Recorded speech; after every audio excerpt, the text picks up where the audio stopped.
We're starting off exactly how it's supposed to. Help. Hi. We didn't want to show this ensemble. Hi bunnies. We are having somebody do an over under on how many times I'm going to touch my hair tonight. It's going to be 50. One. I didn't give you one. You have one. On a scale of 1 to Drea Mateo, how Carmela Soprano is my ensemble this evening. This outfit and this makeup and hair and everything in my head worked. Did someone say God help us all? Is that nice or is that mean? In my head, I had an idea of what it was going to look like. And it didn't come to fruition in the way that I thought it would. We are now this isn't working. It's too much. This is too Carmela, too Jersey Shore. Jeff is not in the building. It is Wednesday. Let me get I'm going to share this on my Facebook. Stand by. Hi. Somebody has KK Life Goes On. Oh, Jesus, that's me. Is that how I sound? I sound that obnoxious. Somebody in there says KK Life Goes On. That's their name. And when I look at it quickly, I think it says Kings of Leon every single time. Hi. So is Buckle Up Besties the new name for the morning show? Except on Halloween, it will be Buckle Up Beasties. I think Buckle Up Besties is going to be it. It kind of rolls off the tongue. Coffee and Chaos is good, but I don't get my coffee till almost the end. Chaos and coffee. Chaos agent, that somebody said that the other day or called me a chaos agent, and I love that name from the outer row. I would like to go over your insurance policy with you.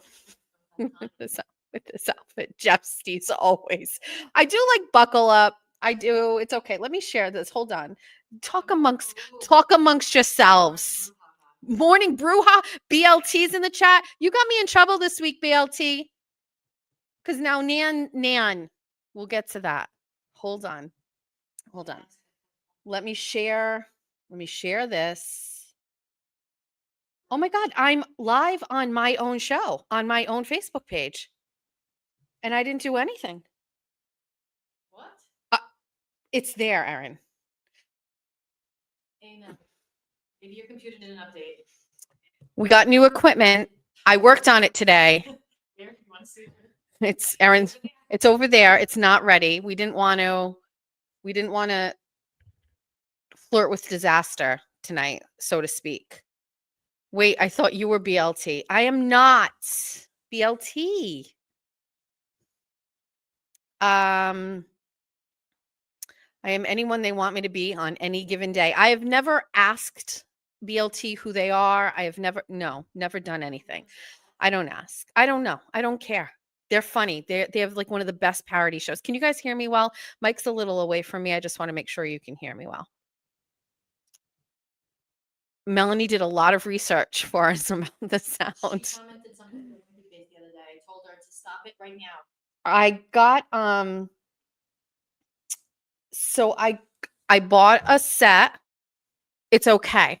It's better than what we have, which is like the microphones and things of Misfits, but we've got something that maybe is a little bit better. And I worked on it all day and I think it's okay, but I didn't want to do it tonight because I don't want to be stressed out and I didn't want it to not work. And it's not like I couldn't get in here early today, so it will be ready, don't worry, but it's just not quite where I need it to be. I'm going to pull up who's an enigma. Oh, you are a shit stirrer is what you are, just so you know. Is this showing on X? Is it showing on all the platforms? I just want to make sure. Let's take a peek. Can we assign that job to somebody to the besties? Can you guys go and check? Jessica live. Am I live on Bunny After Dark? On like yeah, okay, we're good. You're on your Twitter. Okay, we're good. All right, hi. We have a lot of things to get to. As you know, we only have 3 hours to do it. Although maybe we'll risk it all tonight. 2 hours and 51. Maybe we'll risk it all tonight. Oh, what? I was disappointed that Jeff didn't help you with the Blue Jay. No, Jeff is amazing. He's perfect. He's the best husband. He's always in a good mood. Jeff Stees. No, Jeff was downstairs watching, like, he's watching scary movies because it's Halloween. So show and tell. So he left me alone to deal with the bird. Quite frankly, I handled it. It's fine. Bunny After Dark, episode 4. Shit stir would be an enema. Let's go, besties. Let's go. Jeff has a good reason. Surely, of course he does. He didn't want to come upstairs and deal with what sounded like severe bird drama. And he doesn't like the birds. He doesn't want to feed the birds. He took the bird seat, and he certainly wasn't going to help me with a very lost blue jay in my sunroom. If you missed it, did I post the video? Some people, it's too long. It's on my Facebook page. Okay. It's on my Facebook page. And I named the bird Penelope, and it's like a thing. LTL is on Young Jerks crying. Shut the fuck up. No way. No way. Stop. We're going to do show and tell. Show and tell. Show and tell. Just so you know, I wrote a song. And then, to my absolute surprise, somebody released a fucking diss track last night. And then I was like, now it's going to look like I'm jumping on JFK's exquisite rap skills and I was like, I'm not doing it. So I left my guitar at home. I show up at the studio and I tell Erin, I'm sorry, we can't do the song because there was a diss track that dropped last night. And Erin was like, no, you have to do it because she brought some musical instruments. And so we may do an acoustic version of it, but we're going to get to it. This is all related to the fact that Nan Gallagher essentially ordered me to not speak about her this evening, or she was going to promptly sue me. And so I just let's go over that. And then we're going to do a whole segment on Nan, because that's what happens when you tell me not to do something. We do it. This light is weird. Yeah, thanks to Lauren.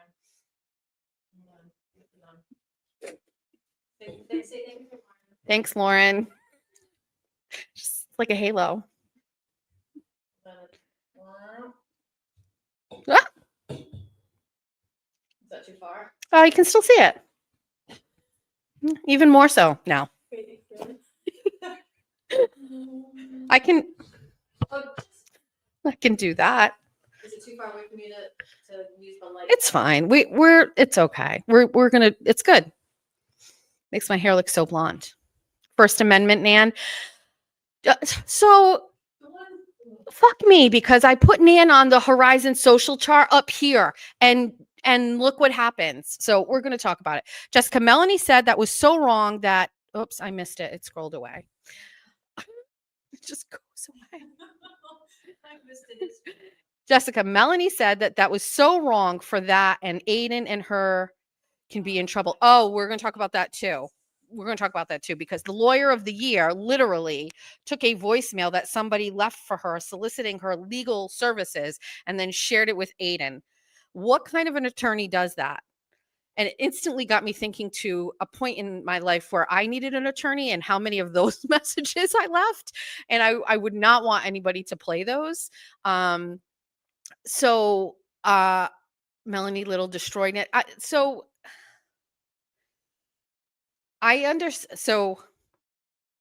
for obvious reasons, I have previously looked at what defamation lawsuits entail, because I'm a yapper. And so I just want to make sure I'm okay.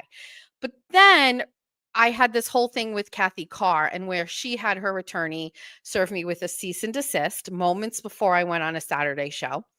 And I consulted with one of my many attorney friends and just went over the parameters of what I can and cannot say. And what ultimately ended up happening was the content ended up being the cease and desist. You know what I mean? Like, it's the Barbara Streisand effect. And so, hi, Lone Wolfie. And so Nan backhanded I didn't even consider it backhanded. I thought she was straight up. She straight up said, "If you put me on your agenda, I will sue you."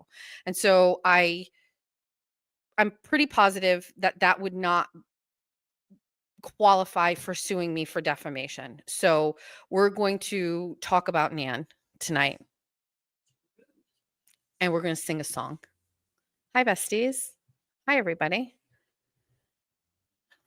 So I don't know, but don't tell me what to do.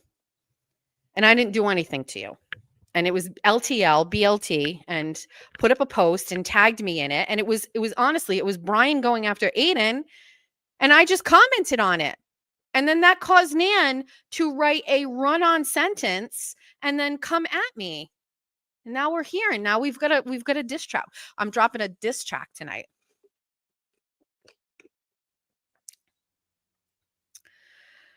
Should have worn my merch tonight. Meow, meow, meow, meow. And then she came after Erin. Then she came after Erin because first of all, Nan said something about show and tell. And show and tell is like a baby. Who would come after show and tell? She said it was lame. And then she said it was destructive. She said it was destructive. And then Erin was just like in caps, like, leave our show and tell alone. And then Nan comes in and Nan's like, oh, Erin, tisk, tisk, you're part of this too. Erin with the good hair, Erin also does not tell me what to do. She just lives here. She just exists here. She's happy here. She is just leave show and tell alone. Leave Erin alone. Leave show and tell alone. Leave the unboxing alone. Nan, you don't have to leave me alone. That's you don't have to leave me alone. But how could you hate show and tell? To me, that sounds like you are jealous. You are jealous of my fun show that has show and tell, that has unboxings, that my besties love. It's fun. It's funny. If it sucked, I wouldn't do it.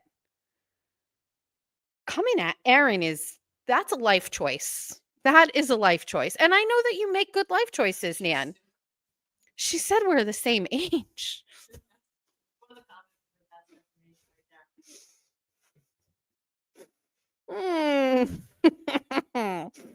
Nan doesn't like strong, successful women. She is strong. She has muscles. I have seen them. She's jacked. Yes, she is jacked. And I love this because this is what she used to look like. And this, I love how it's all purple and it all matches. This is all, what an aesthetic. This is Nan back then. And if Nan was going to say that she and I were the same age, this is the only time we looked alike. Because this is like my weight. Well, her arms are bigger than mine. But she looks great. I think Nan looks great here. I think she looks really great. She looks great.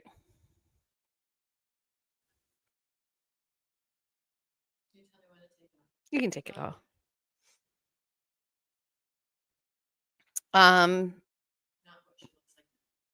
That's not what she looks like now. I think she makes great life choices, but she made some bad life choices by coming at my friend and coming after show and tell. Was it really the show? Well, first of all, it was a multiple of things. It was coming at show and tell. It was then going at you in the comments. It was essentially making fun of my show. And then it was like threatening me and saying she was going to sue me. I haven't had a court case in a while.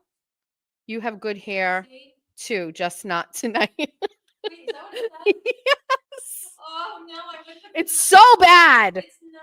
It is. This is. Look at the other one, see what I flip it the other way. It'd be a disaster. flip it up. I think it looks great. Her arms are not bigger than Noor's. Did you see that car pic of you? Sister, your arms are meeting. Listen, Erin took keep them in the chat. Keep them in the chat.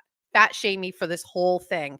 Fat shame me. I'm obsessed with that. What are you supposed to do with it sitting in the car? Nobody ever says I'm ugly, though. They never say I'm ugly. Look at my face. Ugh.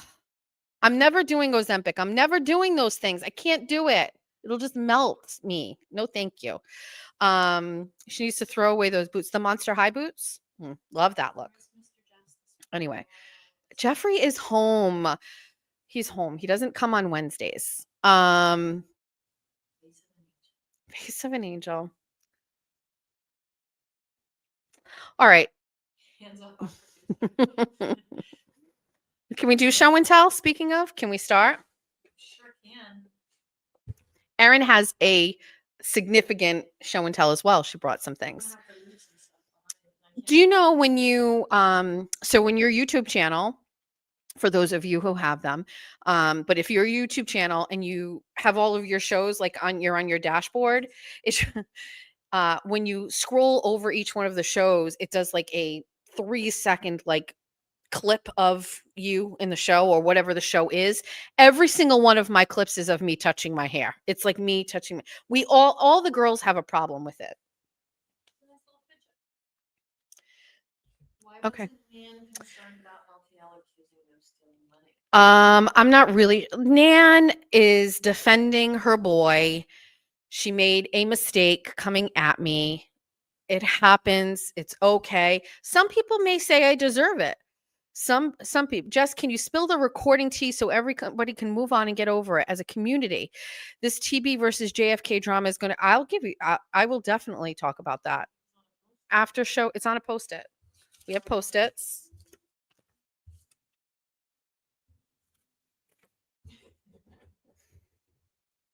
Here's the post-its, and it is on.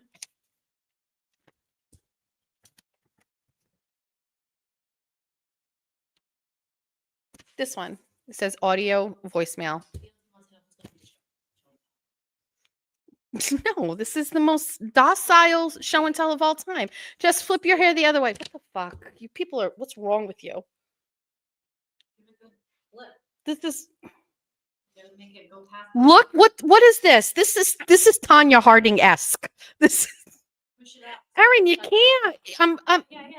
What is wrong with you? You guys are assholes. Look at, this, It's all great. Jesus Christ. Absolutely not. We're done with that. We're done with that. It just somebody went, put it back. It's the earrings. It's the makeup. This wasn't even my lipstick. You all know I use this lipstick. Where is it? This one is the one I always use. I left it here at the studio, so I didn't have choice. So I had to use another one. It's terrible. Everything is a mess. This whole thing is a mess. And part of Bunny After Dark is feeling my best and feeling so great. And I don't feel it. So we're going to take it out on everybody else. Do you have a missing comment box? What do you mean? I don't know. Mine has it's a missing a comment. Like it's a black comment. Like I can't see it. No. I know, see. All right, let's do the lipstick that I usually use is this one from Sephora. You see the one I just started? Nope. Where you talk about your evictions and when your car got repossessed. Oh. Your daughter sit in it so they wouldn't take it. Oh, I have the best story. It all adds up. So we're gonna Do you want to put it on the screen? We'll come back. yeah, no, put it on the screen. We have a great story. Will you talk about your evictions and when your car got repossessed and you made your daughter sit in it so they wouldn't take it? Yes. Yes. I will talk about that. No, leave them to chat. All right, let's do that. We'll do that. Let's do that story first. Then we're going to do show and tell. So I bought a car just before COVID, or COVID had started. I was working full-time at Bank of America. My husband was working full-time, same company that he was at. And we definitely had far more income than what we have right now. And we bought a car. Can you show them the call? Jess needs a can of Aquanet and It's what she's been doing. for the past I've been teasing the shit out of this. And so this is okay. So we bought a car and we had a pretty ridiculous car payment. We put no money down. It was pretty excessive car payment. And then I talked about it on my Spaces the other day, but I got sick. And I haven't really gone back to work since then because I have lupus, and it is like a weird weird, I don't think, is it a disease? I don't even know what to say. It's a weird, like, autoimmune disease that it's just, I don't want to do a whole thing about it because I'm not like, I don't like being at the whim of my health, but my health has seriously declined over the past 4.5 years. It's just not the way that it used to be. My kids are the best ones to like talk about that because I am high energy, make the most out of every day. There aren't enough hours in the day. And the only time I ever really feel like that now is when I am like on prednisone, which occasionally I have to take or whatever. So anyway, so my income changed and we really couldn't afford the car. So the car goes it goes into repo. And I'm not saying I didn't know, but I didn't know how that worked. Like I've never had a car repoed before. So I don't know how that works. Like I would talk to the bank all the time, Santander, and I'd be like, I don't know, I'm going to try to catch up. And then there's fees and it snowballs. And I was like, whatever. But I was still driving the car. I was still paying for insurance. I was still doing whatever. So one day I'm driving, um, I'm at Salvation Army because my daughter needed a white shirt for like a music presentation for school or whatever. So she didn't want to go in, so she's sitting in the car. I'm in Salvation Army, and my daughter comes out and she goes, "Mom, there's a guy outside, and he wants to he's taking the car." And I was like, "Oh." So I get outside and there's this big guy. He's like 6 feet tall. He's like huge. So my car's parked in a parking space and he's got the truck like behind it, and he's got like a thing hooked up. And I was just like, "Oh, what's going on?" Like, and he's like, "Oh, did you know your car is a repo?" I said, "I did." I was like, "I don't know how that works." He's like, "Yeah, I'm going to take it." And I was like, "Okay. um all right." I said, "So what can I do?" Like, whatever. And he's like, I said, can I call them or what?" Like, I'm trying to talk my way out of it. And he's just like, "I'm taking this car, blah, blah, blah, blah, blah." And I was like, "Okay." I was like, um, great. So I go to get in the car, and he had gone in the car when he sent my daughter inside and took the key and locked the doors. And I was like, great. So I call my husband and I'm like, this guy's here and he's repoing the car. And he's just like, "Okay." I said, "Can you do me a favor? Can you come and pick us up?" And he's like, "Yeah." And I said, because he's at home. So he comes, and on before he leaves, I said, "Can you bring your key to the car?" And he said, "Sure." So he's on his way. It's only 5 minutes away. So should we just post the police report? You're lying about all of this? Oh, go ahead. So my husband, so I asked the guy, I said, "Can I don't know." On here, it's still doing the weird name thing. Oh, really? Oh, so the guy says, what's her name showing up here? There's a woman in the chat. Her name is Linda D or whatever. Oh, For some reason, it's reading the names wrong. oh, can you write that down? Linda, she's gonna, Linda. Hold on, Linda. So, I asked the guy, I said, "Can I get all my stuff out?" And he's like, "Yep." I said, "I just called my husband. My husband's on the way." And he's like, "Yep." And my husband comes, and I go over to the car and I say, "Georgia, just go sit in the car. I'm going to get all your stuff." So Georgia goes in the car, and the guy is still behind me. He's got the car hooked up. And I go over to Jeff and I say, "Give me the key." And Jeff hands me the key. And I say to the guy, "All right, I'll be right there." And I walk over to the car. I unlock the car door. I get right in and I turn the car on. And the repo guy comes over to the car and he is screaming at me. He goes, "What the fuck? What?" And I was like, "Listen." Oh, I want to tell you, it's everybody, all my friends know about this. Like, it's not, This is a badge of honor. this is I am proud of this because I beat it actually, and we're going to get to that. So the guy is raging. Um, Now I don't know a lot about it, but I watch like those repo guys on Instagram and stuff, so I know how this goes down. And I basically know as long as I'm sitting in the car, he can't take the car, right? And so I'm like, okay.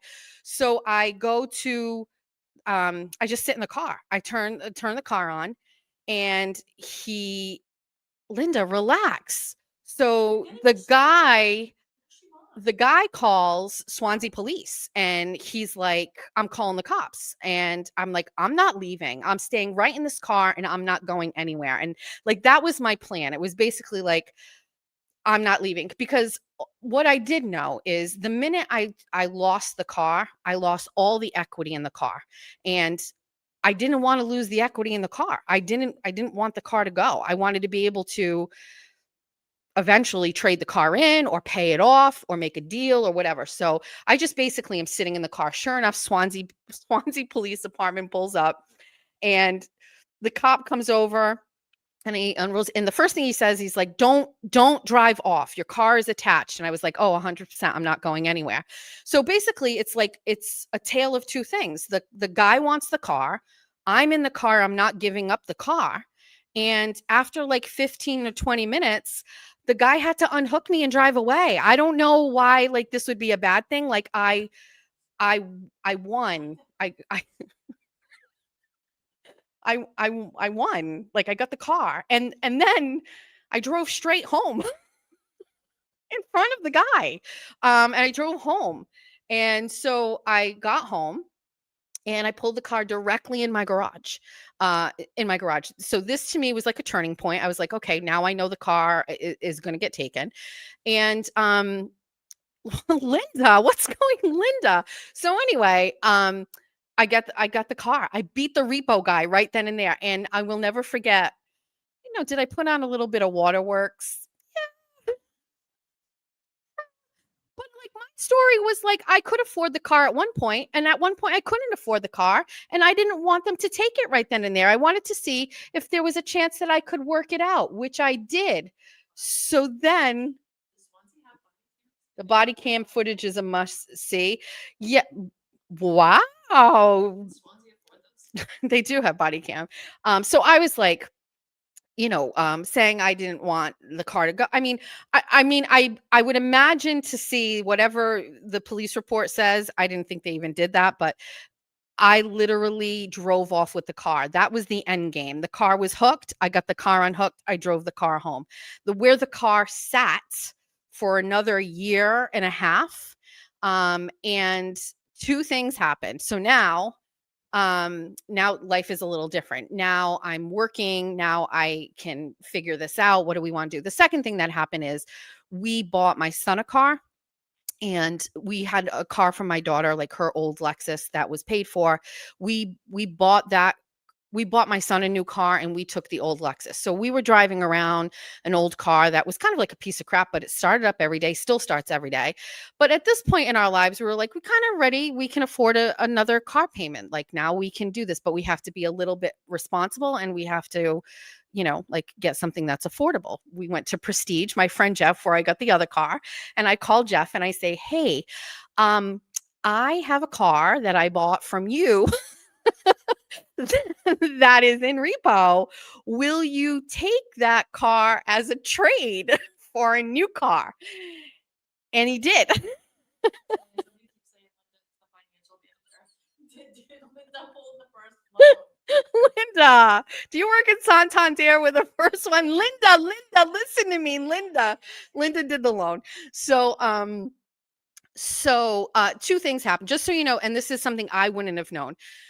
So the car basically sat there and I wasn't sure what we were going to do. I'm going to tell you the other part of this story, which is also really great, how I became friends with all the repo guys that came by my house and I would feed them and give them drinks because they'd come by and they'd be like, hey, can we have the car? And I'd be like, no, do you need a drink? It's hot outside. And we were just like friends. All the police officers were like, this is great because this is the longest one we've ever seen. Oh, yeah. The Swansea cops were like, we've never seen this before. It was great. And so anyway, so now a year and a half has passed. I'm ready to get into another car. We're trying to figure this out. Santander actually offered me a very generous buyout, which was far less than what I owed. It essentially got rid of it was a very generous buyout. And so for a minute, I thought like maybe we could do that. But ultimately, the car had been sitting, you know what I mean? So I wasn't sure it was going to be, I don't know. So anyway, basically I just went back to Jeff and I said, hey, we've got this really great car with low miles that hasn't been driven for a year and a half. There's also a crazy twist to this too. So Jeff does the whole deal. Jeff at Prestige does the whole deal. We do the deal. He takes the car. We get into this new car. It's half as much as my other payment. It's a better car. It's a newer car.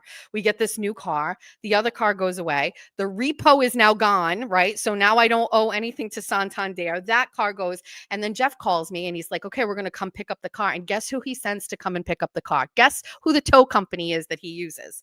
The tow company that towed Karen's car from her parents' house to the Canton PD. So Jeff Leary made me take a picture of that car getting taken because it hadn't started. So he makes me take a picture. I wish I had it, but he makes me take a picture of it because he uses thank you. He uses the same tow guy. So that's the whole story of my personal finances in regards to my car. LTL post. Is this a thing? Did he really do that? Really? It's always a happy ending with Bunny. Karen just said it's always a happy ending with Bunny. I mean, so some people thanks, Billy. Can you now that you've gotten his attention, can you tell him to just hold on? Because Hold on, Billy. Yes. Just as hot. Okay, Billy. Thank you. Billy. Breaking news. New Jersey judge extends the current restraining order against Turtle Boy for harassment. Judge Scheffler set an 11/12 trial date while Turtle Boy and Karen Reed's new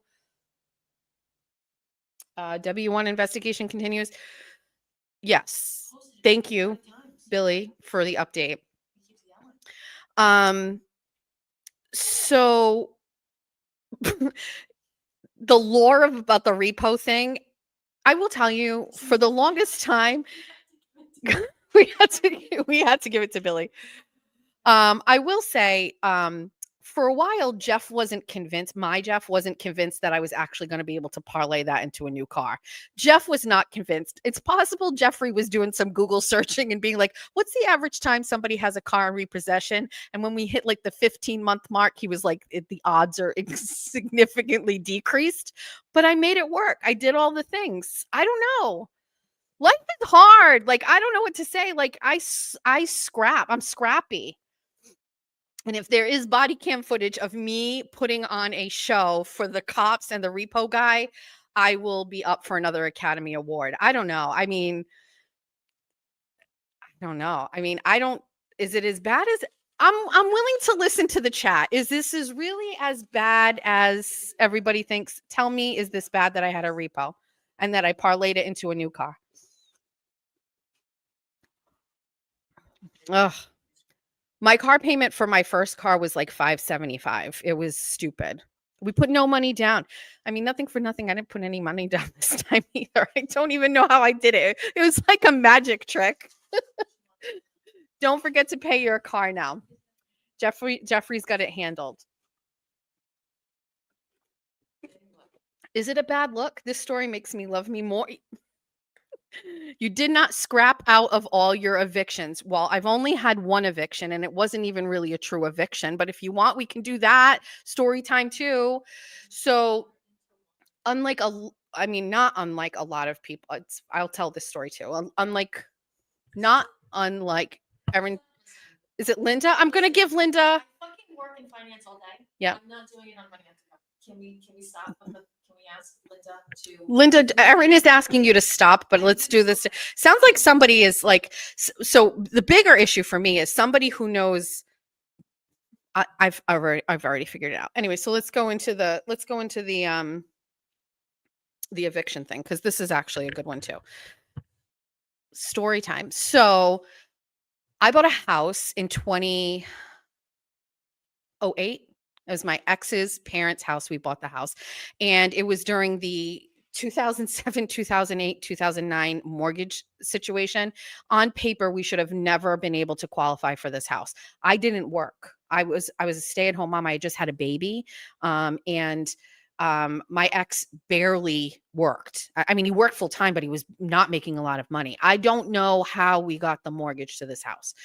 We get the mortgage from a hard lender friend who got us the mortgage. And before we made our very first payment, our phone started going off the hook crazy with calls from like Lending Tree and all Courtyard, and all of these people wanted to refinance with them. So we refinanced immediately. Thanks. This is true. And again, like at the time when I was in it, I didn't really realize how crazy it was. But looking back, it is crazy. I actually am going to pull up an email.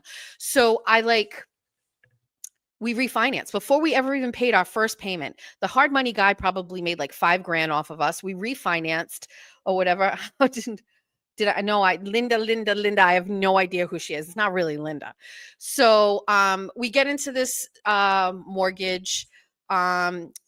It's fine. Yeah, I think so too. So we get into the mortgage or whatever, it's fine. And we could not afford, well, we were fine. My ex got fired from his job. And that's another fun story for another time. But the guy didn't tell me until days later. And I was like a week away from having our daughter. He just woke up for work one morning and he never left. And I was like, are you going to work? And he's just like, I got to talk to you about that. And I was like, okay, great. So anyway, to make a long story short, less than 3 years after that, we were split and we were done. And I started making plans to move on and separate. I went to work full time. I was working for Victoria's Secret. I was saving money. I filed my taxes. I got a big tax refund, and I left my job at Victoria's Secret, cashed out everything. So I had like a bunch of money, and I needed to stay in Somerset for the schools. I know a lot of my friends have gone through this situation, but when you're going through a divorce, I needed to keep my kids in Somerset schools because my son was on an IEP. And we really kind of tried everything and couldn't find anything. And we finally, I mean, at the time it was great. I mean, I was paying $1,200 a month for a rental, but it was pretty extraordinary. I knew I wasn't going to be able to afford it for long. So anyway, I was there from like April until October when my husband moved in. We weren't married, but he moved in, and my landlord didn't like that. And well, actually, I'm glazing over the most important thing. Every month I had to deposit money in a bank account for my rent. And the September rent was like a day late because of Labor Day holiday, and she filed to evict me right then and there. I was like I went to the bank the day after, and it got thrown out, like whatever happened. And then there really isn't much to this story. We were planning on moving out and moving in with Jeff's parents because we were going to be eventually moving to Swansea. And so I didn't pay my last month's rent with her, so I could save it to use for money to move out, because I had no guarantee she was going to give me my security deposit back. So that was it. I just didn't pay my December rent. And I also put on a performance there in court too. I needed a little bit of time. And so I got a little bit of an extension because it would have been after Christmas, and I finessed that too. So there was that. Is there anything else? Hi, couldn't wait to see your beautiful face. Thank you so much for sharing your life. So proud of you and your strength. It's all my own doing. I put myself in all these issues. Thanks, bestie. So I'm not really sure if this isn't, I mean, it's an eviction. It's on my record, but it's not, I don't know. Is that a big deal too? I guess I'll take it to the chat. Is this also a big deal? It wasn't a big deal to me, but now Linda's making me feel like it's a big deal. Is this a big deal? I don't know. So anyway, I mean, I guess that's it. Any other questions? Any other questions, Linda? John don't know. It's not a big deal. I mean, nobody cares. Yeah, it's just, I don't know. That's a long time ago. Looking back, just so we're on the same page with all of this, I went through losing my job, losing my house, ending my relationship, and did that all on my own without any support. I didn't have a dad that was around helping me. My mom was not helping me. Um, and so, I had my sisters, but essentially I was pretty much doing that on my own. I certainly didn't have the friend group that I have right now. I know if I went through something like if I went through a divorce like this now, I'd be sleeping at errands. Wouldn't have to worry about anything. I was a new mom. Oh my God, I had 3 kids under the age of 10. I don't even really know how I got through that actually. It's probably trauma and I don't want to talk too much about it, but it was so neat a trauma episode in season 2. I was just saying that like it's a little bit of trauma. I don't know how I got through that.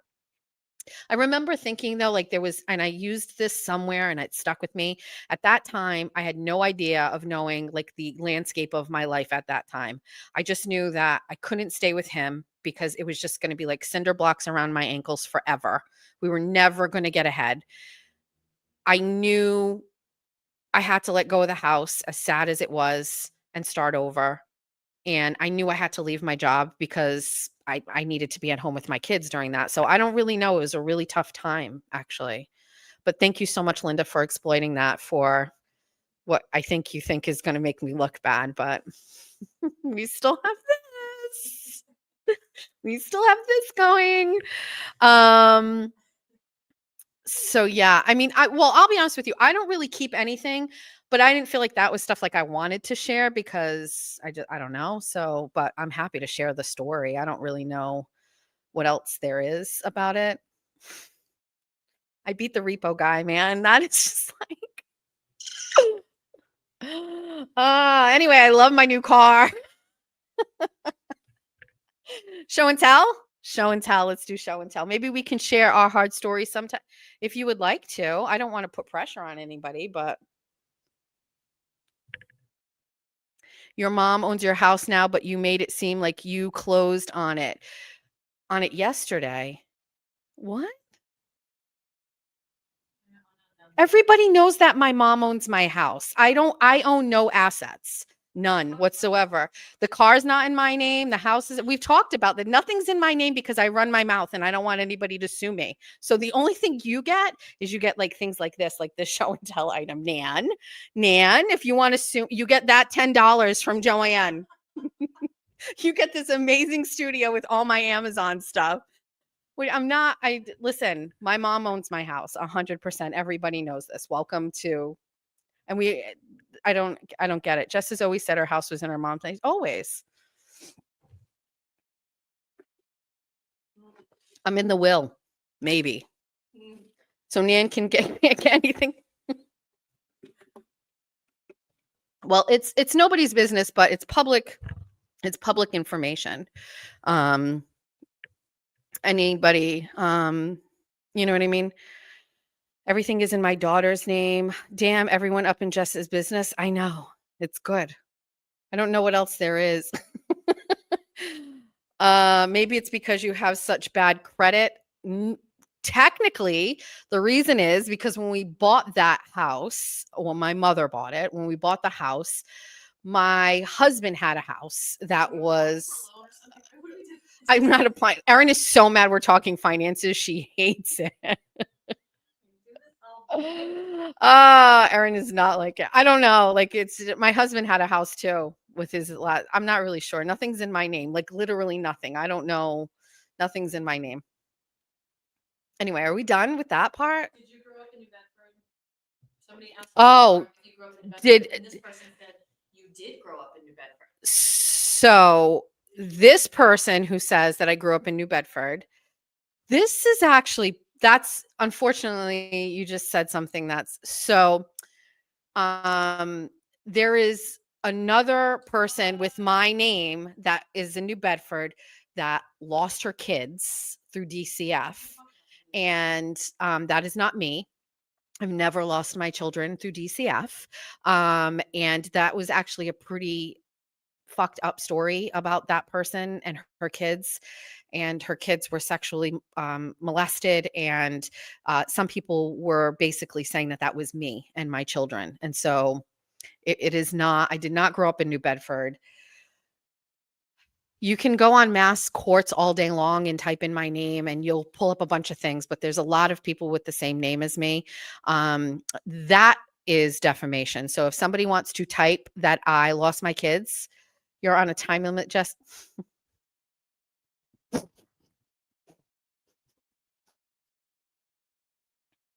I have no idea who Linda is, and I don't care. We have to move on. We have to go on to show and tell.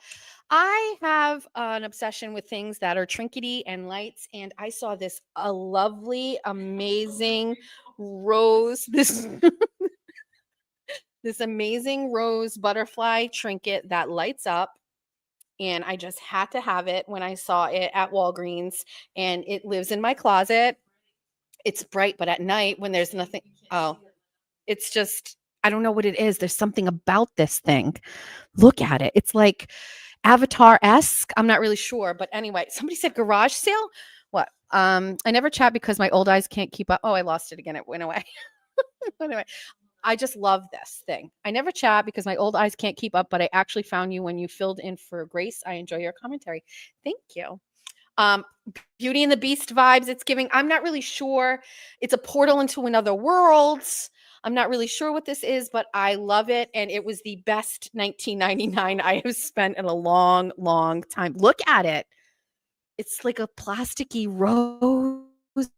It's the light is not, look at, you can see the butterflies. It's just not doing justice.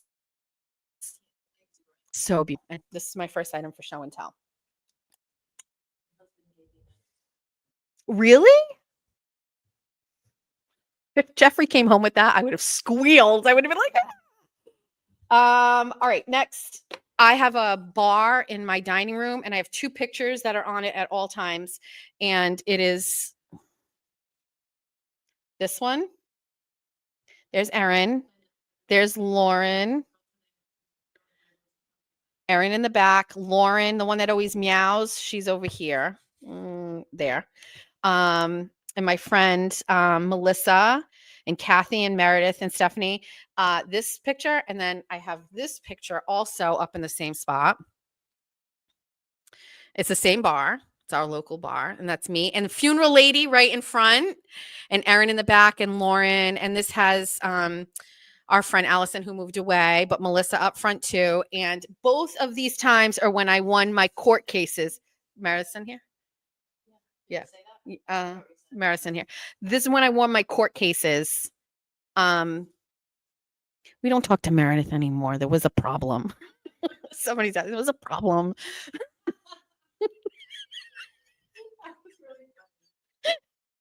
Erin's laughing. Oh, the delightful Amy, indeed. So these are pictures that I took with my friends after I won my court cases. And then I said, will you guys come and celebrate with me? And of course, they just show up and then we do cheers and we'd be like, here's to beating all the court cases. And so I keep these and they're in my dining room. Lauren, Meredith, different Meredith, but this Meredith also made some critical errors and she is not in our friend group anymore. And how it went about is absolutely that's actually exactly how it went down. Listen, is They're done. Tell.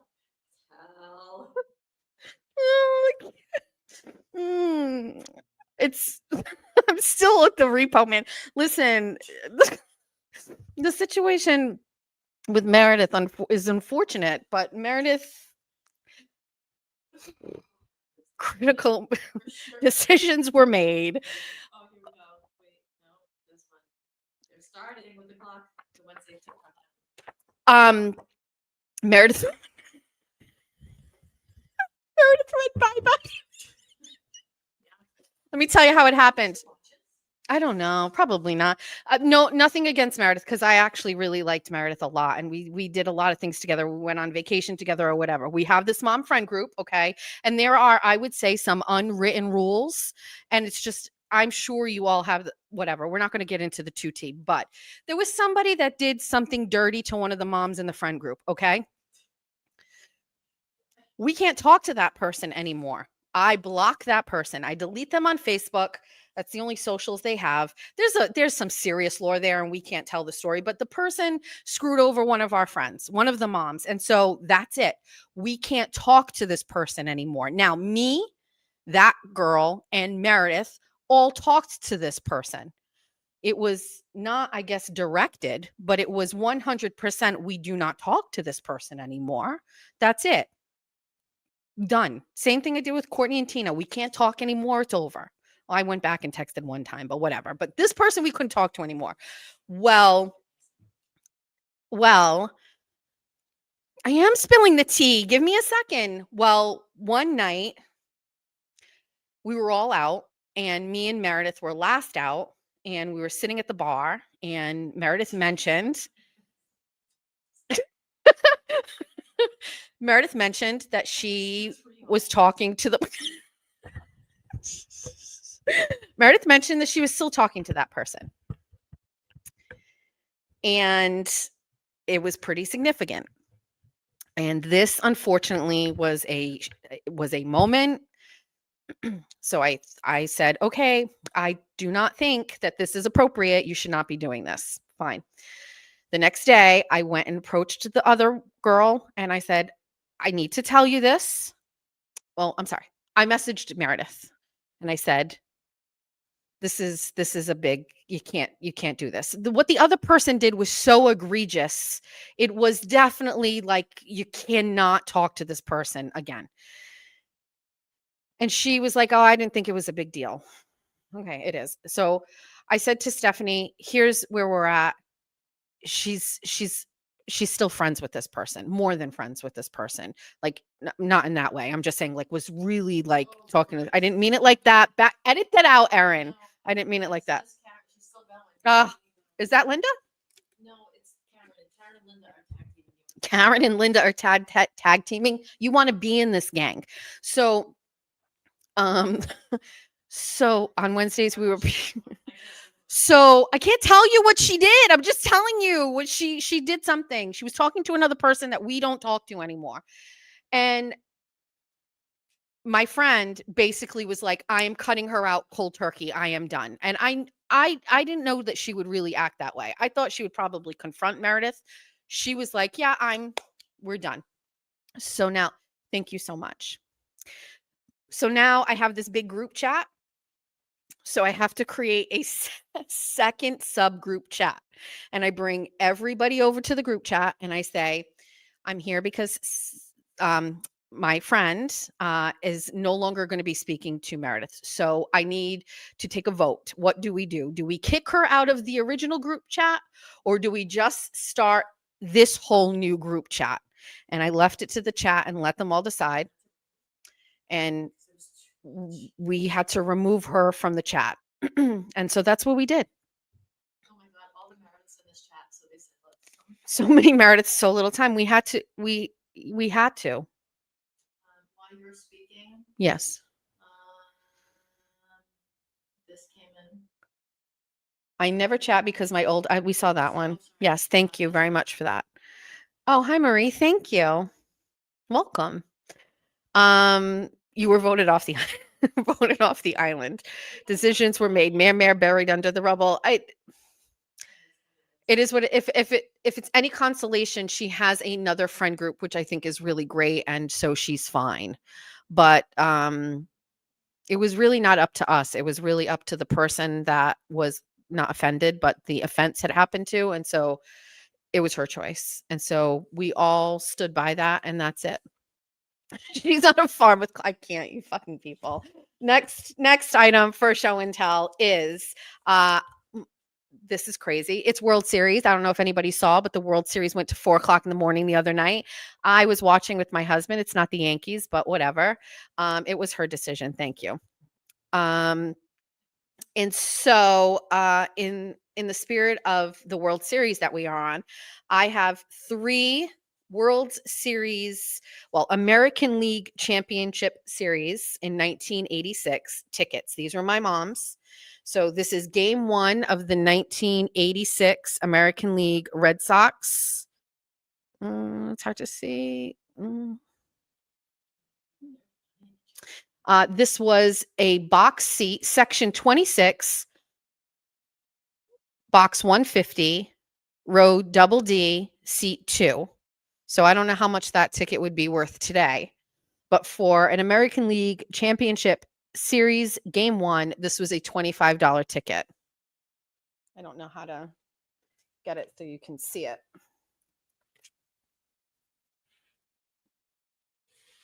That is of no help. It's of no help. This is a $25 ticket. And then I don't know what my parents were doing back in the day, but they also went to Game 6 and they also went to Game 7. So we were living high. We were rich back then. But they have Section 3, row 12, seat 3. This was only $20. This is a reserve grandstand seat. And then this one was Section 3, row 8, seat 20 in Game 7 was also a reserve grandstand. Fenway Park, 1986 American League Championships. I don't know who this was against, but we have these tickets. Blue Jays, caw-caw. Sorry, but what is Spaces? So Twitter has an audio option, like a podcast option, where you can record and do a Spaces in the morning. And I used to do 24 and 24 after I covered the Karen Reed trial, and now I do a Spaces in the morning, just because I like chit-chatting. Speaking of relatives, who has custody of grandma's ashes? TT currently has them. Linda seems nice. D. Hi, I just wanted to support and say I admire your candor as someone who overthinks and spirals so hard. I wish I could be half as open and raw as you. Advice for how not to care what others think. Well, Erin just said try it, but I have a false inflated sense of self. This is fake it until you make it. I don't know. Like, who cares? You have one life. I think about mortality more than I think I should. In my brain, I hear a tick, tick, tick every day that I am moving towards the end of my life. I just don't care. But I really believe, because I've already worked through this with myself and a therapist at one point, I believe when I was younger, I hid so much about my childhood and my life and the abuse at my home that once I was free of that person, my stepfather, and I was free of that home and free of all of the lies where you had to keep face and pretend life was a certain way, and behind closed doors, it was the total opposite. Once I was free and I started to talk about my life and my truth, I never stopped. I just never looked back. It also comes with age. I've been like this pretty much forever. Somebody's getting mad in the chat because I'm talking not in my microphone, but I've noticed that I'm getting. Erin is getting better and more like that with age. Deanne says, I think it was the Minnesota Twins. I had friends that went. I still love my World Series. I'll give you the date. Erin's going to Google it. Hold on. Thank you for that chat, by the way. This is, it doesn't actually have the date on it. It just says 1986 Red Sox American League Championship Series Game 1. 1986 Red Sox Series Game 1. Somebody's saying Mets. 1986. That's what this was, the American League. That's what it says at New York. No, this was in Fenway. It says Boston Red Sox at New York Mets. Well, these are definitely at Fenway. I don't get Botox. I have no wrinkles on my forehead. There's some wrinkles there. I don't have any. I don't do Botox. No, you talked about your skincare regimen. I don't know. I have a wonderful follower who has a beauty skin care company, and like you all predicted, was watching the show on Saturday and was just mortified at my skincare routine and asked for my address so she could send me some stuff right away. And so we will try it. I said we will try it and I will share it, but soft soap slaps. This is what you got. I don't have wrinkles. They're coming though. This is definitely not. The wrinkles are coming. You'll see, ladies. 86 Mets won the World Series, but this is the American League Championship Series. So this is American League Championship. Could have been the Twins. Anyway, what time does your Spaces start in the morning? Usually right around 7:30, because I drop my daughter off at school and then I do the Spaces on the drive back. Show and tell. It's already 8 o'clock.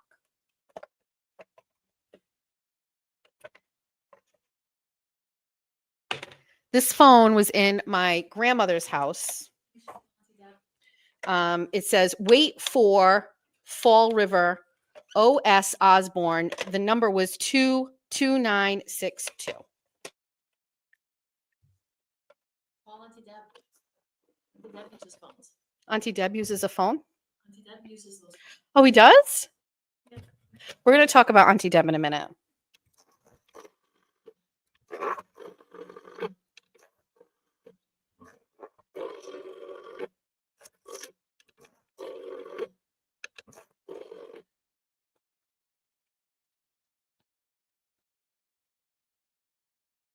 Hi, it's Jess.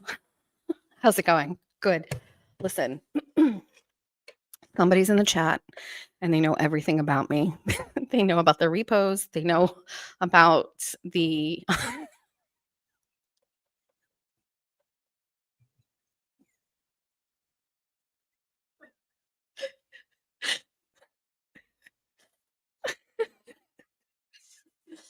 They know about the evictions.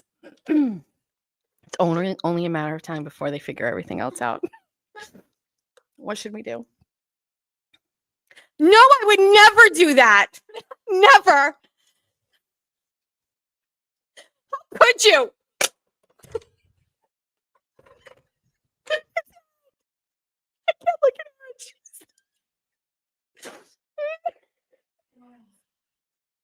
I wish it would ring. It would just ring.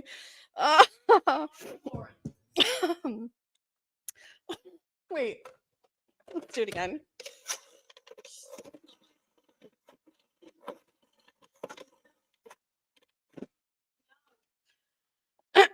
Hi, it's me again. Listen. I'm going to need you to move the bodies. We don't have much time. They figured out everything. They know everything. Everything.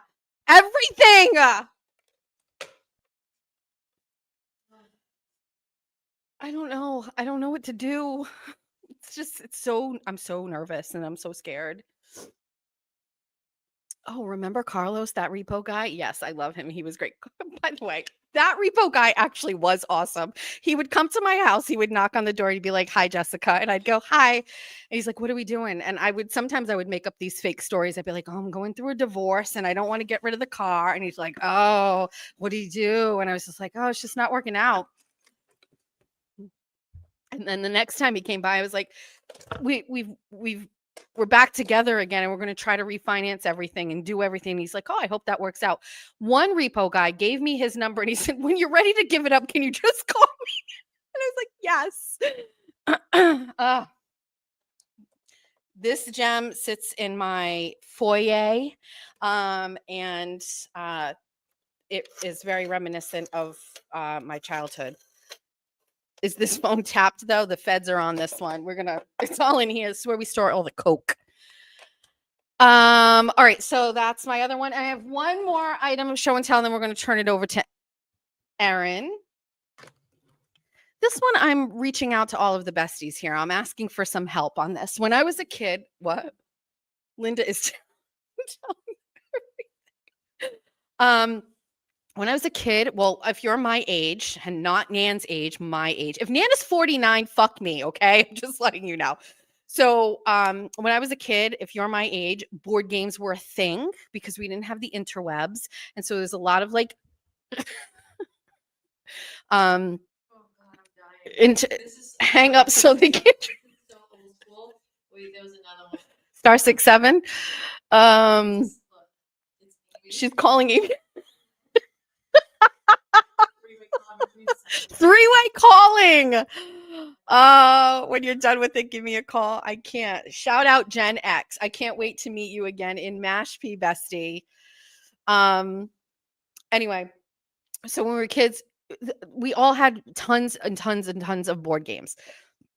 We are still a game family, but we play like different games. We play cards a lot and stuff like that. But anyway, my parents, I remember, used to bring out a fancy board game and they would play it in the kitchen or in the fancy living room, and we could not play it. And I didn't understand it. And I don't know what it was like. And I have it.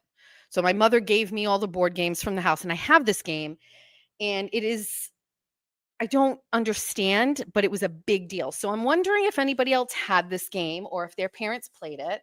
This is Pente. Do you know what this is? No, the comments. Why are they funny? I love the chat. I'm going to stop so I can read the chat. So this is Pente. If Nana's for So this is Pente. Let me get through this. This game, I'm not really sure, but what I love about this game, this could tell me all about it. I just don't want to read it.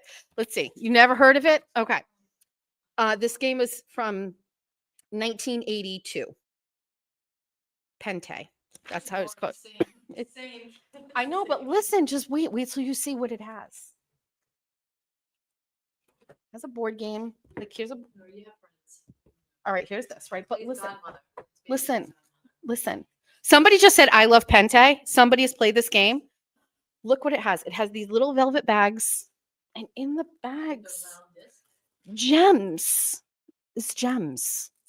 So I don't know what this game actually entails or what it does, but I'm bringing it for show and tell because it's destructive. Yes, we have it, but not This was an adult fancy game when they drank scotch and vodka and never heard of it. I don't know what this is.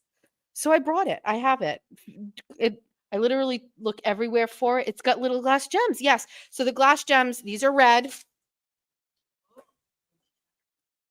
Is it fancy checkers? I don't think it is. These are like yellow, but not quite yellow. And the other ones are green. Somebody just said something about all the inside jokes in here. Was that a negative comment, like that they don't understand what it means? And then green ones. Anyway, I brought that. I'm sorry this sucks, Nan. The amount of ongoing inside jokes, Jess, do a live show with Erin and all our faves on your show. I know it would be so fun. Do the inside jokes like make people feel left out? That should make you just want to come hang out with us even more. It's a swingers board game? Jessica's life just flashed before her eyes. What? No.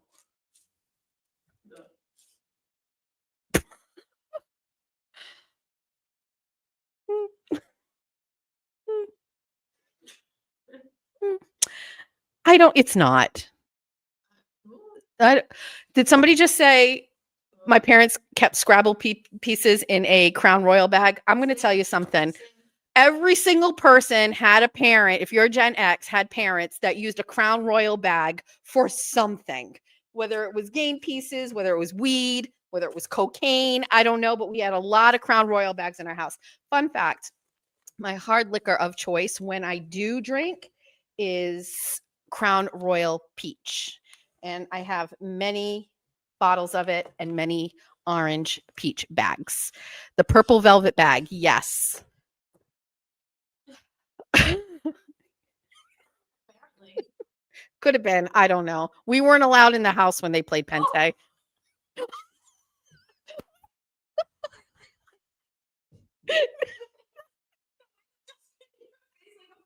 It just gets you- I don't know. It's just, it was Sundays and we would go outside. I don't.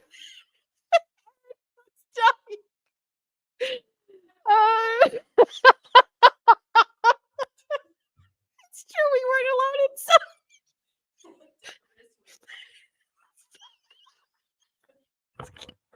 Somebody Google if Pente is a sex game.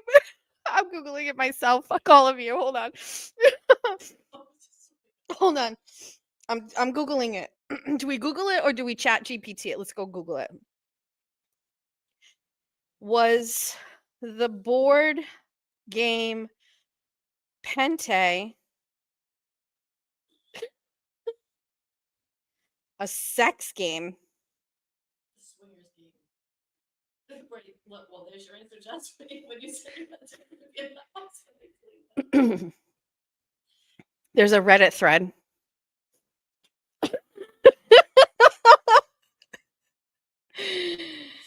uh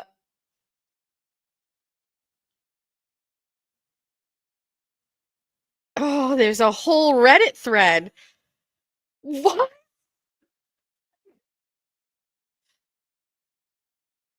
There's a whole thing on Pente. Now I'm down to. Oh, It's, oh, God. What was the front door? What was your doors? What was the color of your houses? Help me. what was the? What was your front door? There's, did you have a purple door? Shut the fuck up, Barry. Fuck you. No. It was a purple door. Erin, shut up. Shut up. Who are. Listen. I can never recover from this. We had a purple door. My friends who walked home said it was the the My Little Pony house because it had a purple door. I can't. I can't. Purple door. Shut it down. Shut it down. Oh, it could have been better if Kiki was in the chat.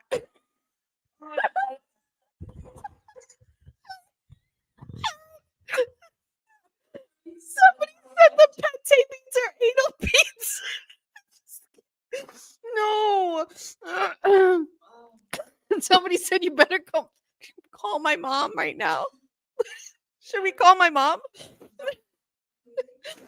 Wait. My mother would definitely answer me.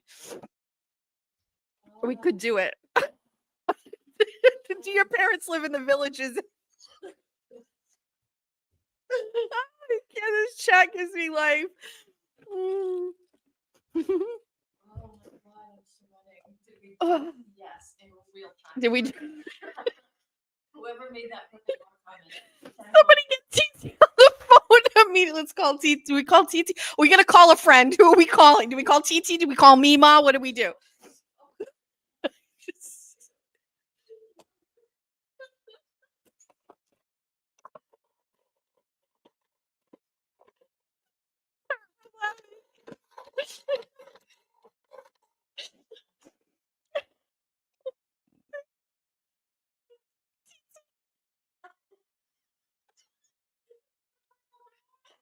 Talk to you about something. It's very important. I brought Pente for show and tell. Oh, And- banned from the chat immediately. And the chat has figured out that Mom and Greg were swingers and it's a sex game. What do you think? Oh, I lost an earring. And I'm gonna need you to help. Okay, TT, I'll call you right back. Okay, goodbye. Oh, I'm sweating. I've ruined my face. Smell the gems. You guys are demented. Ugh. All right, do we call TT? What time is it? TT likes to settle in at a certain point. Let's just call her. Let's just try it. Who cares? It's... Well, class. We learned that Jessica's swingers. Oh my God, fucking kill me. Okay.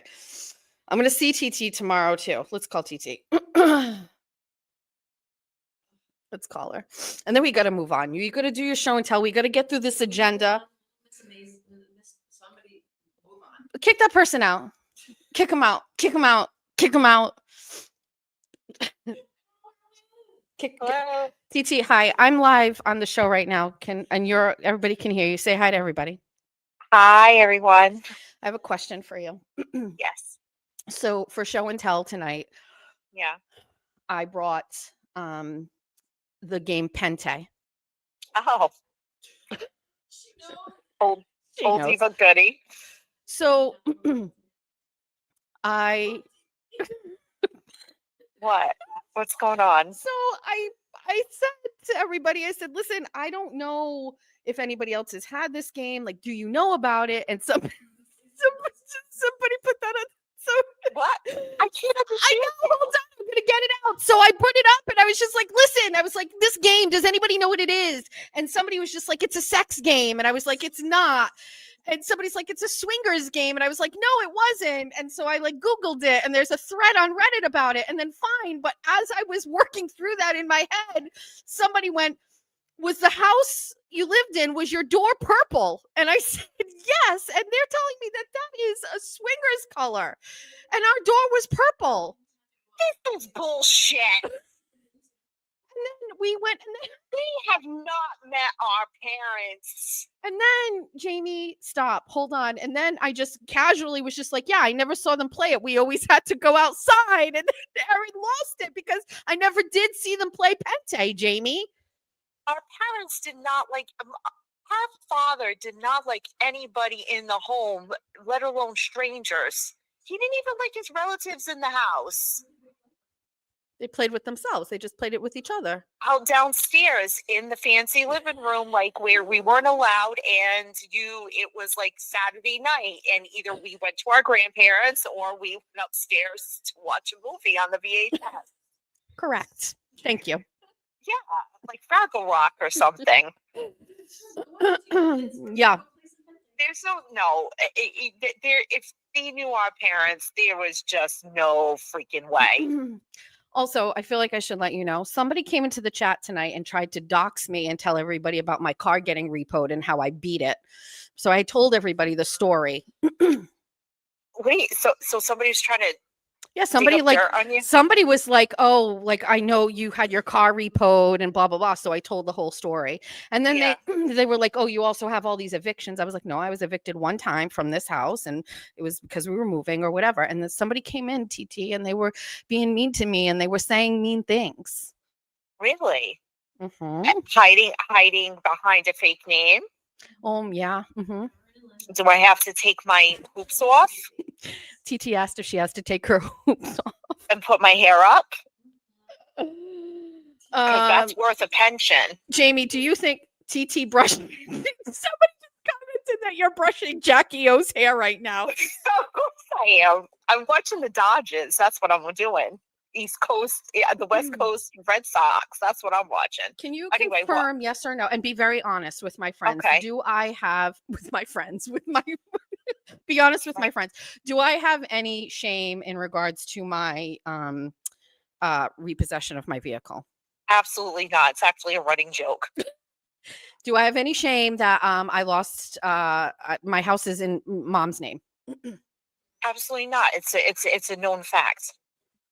Is there anything that I have shame about? Absolutely friggin' not. Maybe. Do you have shame? Wait, hold on. Let me think. 1 second. You can say it and then I'll decide whether I want to talk about it. Do I have shame about anything? No, honestly, not. No. Anything? What else did they throw at you? I think that was it. Questions about your finances. She had a lot of questions about my finances and I was just like, yeah, I'm just never really, So somebody out in the internet, actually, this is real life now. Somebody actually took the time to like dive deep into your life. I think somebody did and then they gave it to somebody on the internet. Like I think it's probably somebody local or something. I Oh don't know. yeah, we all know who that is then. That's cute. Anyway, I just wanted to know So- what your recollection was of Pente. Well, I did not know purple was a swingers color. I thought it was a pineapple outside the door. Wait a minute. Wait, Jamie. Where's the pineapple in the house? Yeah, we had a fucking pineapple, a brass pineapple, right? Yes, we did. Okay. And it was like a heavy. Oh, never. No. Absolutely not. These are coming from people we weren't allowed to step on the plushy carpet because you didn't want footprints. They did not want people in the house. We did have a pineapple in the house. It was a brass pineapple. Yeah, I love how this happened in real time. Like it's just so Wait, this is not real life. All I know is I don't think it's very nice for people to dig up stuff on other people and try to put it out there and try to embarrass people. I think that's wrong. I think that's disgusting and despicable. And I hope that, they got that was like the thrill for the year. I hope that was better than I don't know what. And then secondly, there's no way our parents were swingers or I any kind of agree. sex club thing. I agree with that. I just feel that they played this really boring 80s adult game on a Saturday night. Yeah, I agree. It's been fun, but The most they did was smoke a little pot in the basement and have a couple of cocktails. There was Jamie, nothing remember crazy. the time you found the weed in the house in the kitchen and you brought it to school and you told our teacher about it and she told you what? Oh my God, why are you bringing this up? Yeah. And you know what Miss Perkins told you to do? Put it All back. right. She said put it Uh, back. R.I.P. Mrs. Perkins. Can I tell you guys a story? So many, many, many years later, as an adult, I'm in the St. James Irish pub. And by the way, she just died a couple of years ago. She was just the best lady in the world, the best teacher anybody could ever have. And I was probably in my late 20s, and I'm in the St. James Irish pub, and I see her, and she's having a cocktail, and we're just hugging and like, great to see you. She was my favorite teacher of all time. And she goes, I'll never forget the day that you told me you found pot in your parents' closet and you wanted to ask me if you had to call the police. And Mrs. Perkins And said, she goes, do and not. and she goes, and I personally was just like, oh, no. Because I remember going to her, Mrs. Perkins, I felt, because it was like that commercial when you're in the 80s going, I learned it from watching you. And I went to school and told my teacher, and then mom, and then I confronted mom and dad, and they told me that they took Nana called dad to get it out of Uncle Kevin's room. Oh, they came up And with a story. And then he turned around, and the next day dad was going golfing, and they made this big scenario because dad put it in the Crown Royal purple bag, and they said, now you're going to get rid of that today, right? And he's like, yep. Okay, guys, have a great day. I'm going golfing. You guys have fun at Nana's with mom. Yep, I'm going to get rid of it today. And it was all a fucking lie. He just brought the pot to smoke on the golf course. You believed it, Jamie. I believed it. Hook, line, and sinker. I had nightmares that I found the weed in that house. I had nightmares that the DEA was going to come and raid us. It kept me up at night. Sorry, TT. Thanks for putting me out there. You are welcome. Sorry to bother you. We're going to see you tomorrow, correct? Yes, for picking out flowers for Julia's wedding. Yes. And obviously I just had a wedding like 5 years ago. So what better person to try to do that? And maybe I'll show up on Saturday. Who knows? Maybe I'll pop in, say hi to your friends, and bring Jackie. Oh no, along. we don't have a show on Saturday because I'm going on an estate sale and we're going live. Oh, And what are Erin you is doing. buying? Yeah, we're not having a show. Really? Yeah. Oh, okay. That's disappointing. Sorry. All right. Well, I'm going to go back to my baseball game. Okay, Ta-ta bye. for now. Oh, Bye. wait, who's winning? What? It's Toronto hit first two pitches of the game, back-to-back home runs. Oh, So it's Toronto 2-0. nice. All right, thanks, Yep. TT. See you tomorrow. Peace out, Girl Scout. Bye. Bye.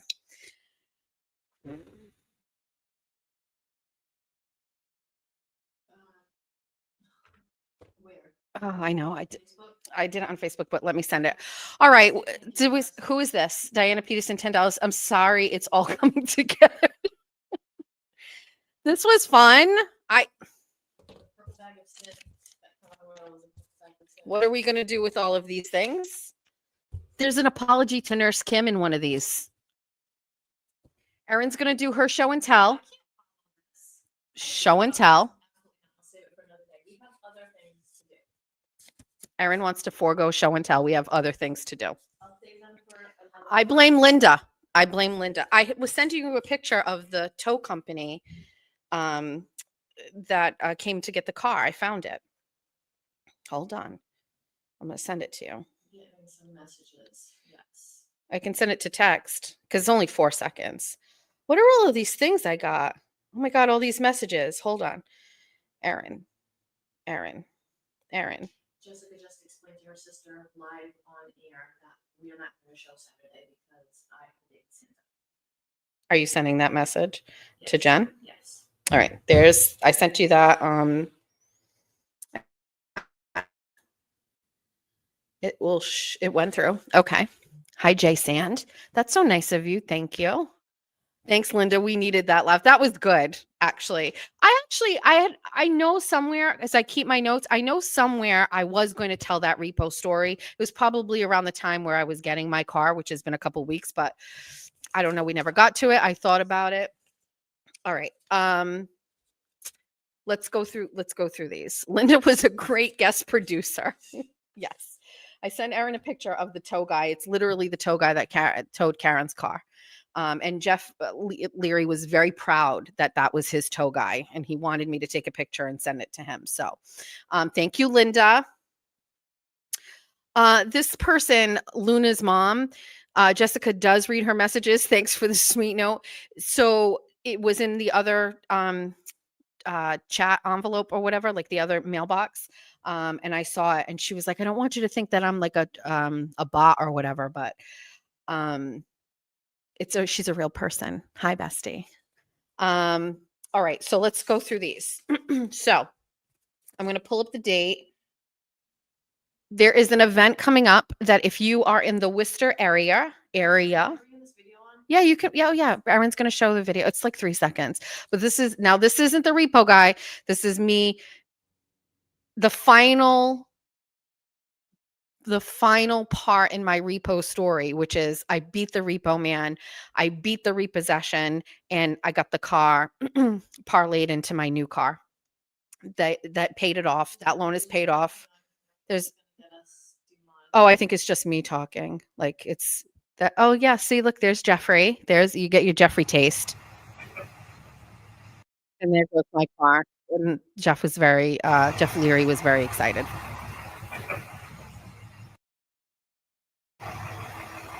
What's funny is like I wasn't even really sure I could pull it off, but I did. Thanks, Linda. So John Deaton, who some of you may know, he previously ran for office against Elizabeth Warren, is having an event coming up, and it is on. Join us for a special event hosted by John Deaton with guests Republican candidates for governor on Monday, November 10th, 2025. Doors open at 6 p.m. at Off the Rails, 90 Commercial Street in Worcester, Massachusetts.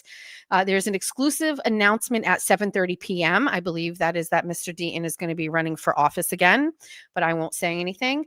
And Mr. Deaton wanted to make sure Erin and I were there, but he also messaged me today and said, bring your friends. So I will be there, Erin. Yes? Yeah, Erin's going. So if anybody would like to come, it's not a Bunny After Dark, Jess Machado, Erin fan event, but Monday the 10th. So it's not this coming Monday, the following Monday. It's in Worcester. Is that supposed to be your first Monday night show? Fuck. No. Well, I mean, we'll figure. Well, I got to go to this. We've got to go to this. Erin asked if this was supposed to be the launch of my first Monday night political show. It's pretty on point though. So this will be maybe like we'll do something fun. Purple fuzz steering wheel cover. So that is that. So let me cross that off the list. Look, this one said repo Deaton event. Can you take a rental car to the event, please? I'll drive. Oh wait, I didn't show my message. I got my pen. These are all crossed off. Hi, Jenny. All right, let's see. Hello, oh my god, I see Bunny After Dark. Fucking hockey. All right, let's get through these. I do not normally watch other people's live streams. It's just my thing. It's nothing personal. It's not that I think I'm better than anybody. I don't have the time. I will occasionally watch Aiden's because they're at night and they're late and it's like I'm getting ready for bed. But like the 7 o'clock, 7:30, 8 o'clock streams, the ones like I have that I ask all of you to watch, I can't do it. But today I did watch a stream and it was Jimmy with Nurse Kim, and they were in a car, or Jimmy was in a car. And I was laughing so hard. First of all, I met Jimmy and Auntie Deb and at one of the hearings at court after Karen's trial, and it just was like I just like this person, but I caught this stream and it had me cackling. At one point, Auntie Deb put a filter on his face and it was like a skeleton. And one point it was just, I was laughing so hard. And Kim was on it. And I was laughing at what Kim was saying and what Kim was doing. And I found myself like having to be a little self-reflective. And so here's the thing. I still maintain that I was picking up some weird vibes in the beginning, and whatever that history was about how I felt like she didn't respond or all of those things. I did go over this with Erin before I said I was going to do this because it's on my list. The first Virginia went to hell. So this one says Jimmy and Kim live stream. It also says Murdoch underneath. We'll get to that in a second. And so, you know, I'm self-reflective. Here's the issue. Could what Kim did by not responding to me and doing whatever piss me off? Yes. Does that mean I have to hold on to it forever? No, I do not have to hold on to it forever.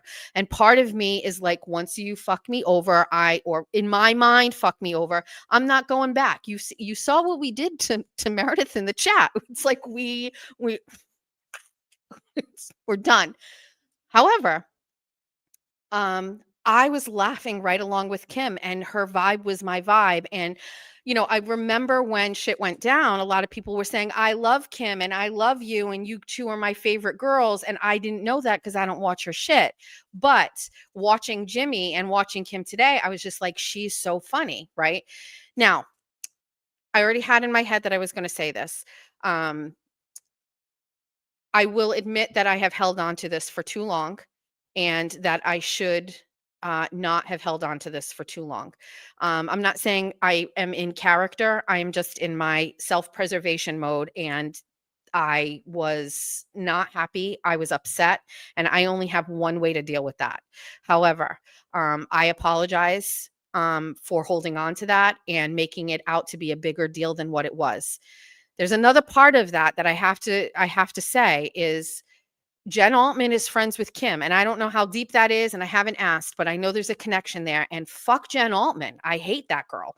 And so I've never felt that way about Kim. Not fuck Kim, I hate Kim. It was just like this thing that was going on. Jen Altman is a different realm. I do not like that woman, and so and so in the back of my mind, I wasn't really sure how much of an influence Jen Altman had on her. If there was a loyalty to Jen Altman, I'm not really sure. So it just really piled on to me, where it's just like, I can draw a line in the sand here because this is just a vibe I don't want to vibe with. But I watched Kim today, and I could not help but laugh at her. She was absolutely hysterical. She mentioned something about she's fighting for her life against Michael Gaffney. I don't know what's going on with that, but that guy's also nuts. And so somebody saying you can be friends with Nurse Kim and not Jen Altman. I'm not really sure. So I don't know, but I wanted to make a public apology first to Kim. I am sorry that I held on to this for too long. I should have let it go. I should have been able to let it go, but I'm letting it go now. So I apologize. I'm also apologizing to the people who like Kim and like me, that I put you in that position where you had to actually pick or choose between us. I never actually said that, but I think you inadvertently had to, or you maybe hid your fun Nurse Kim stuff from me, which is rightfully so. You didn't want to piss me off, and I would have never taken it out on you, but it just, it was probably unnecessary. And so I'm apologizing, and I am going to reach out to Kim and do that privately. If she sees the message or not remains to be seen. But I'm just saying that this is, kind of something that I've been thinking about. I felt it for a little while, let it go, just move on from it. You don't have to hold on to it. You don't have to hold this grudge. And then I just saw her today, and she was laughing with Jimmy, and I was just like, they're just so fucking funny. I'm not doing this because I need to collab with her or I want her views or anything like that. This is not that. This is just because this all started in this realm, it's got to finish in this realm. And so I'm not saying I fucked up, but I took it a little bit too long, and I should have just not, you know what I mean? There was other stuff going on too at that time. So That's it. That's what I just wanted to say. So I apologize to Kimberly. And I also apologize to her fans that share a fan base with me. And I'm very sorry for that. Okay. So there's that. What did Jen Altman do? She existed. I don't know. I'm going to cross that off the list. Erin mentioned something today before we got here, and hold on. Hi, Jess. I had to pop out, but if you want some more messy, funny drama, feel free to play the video I just tagged you in. Maybe not. I think we're not even done. We haven't even talked about the audio, and we have a song about Nan. Too much. I will read all these comments because I would like to read them.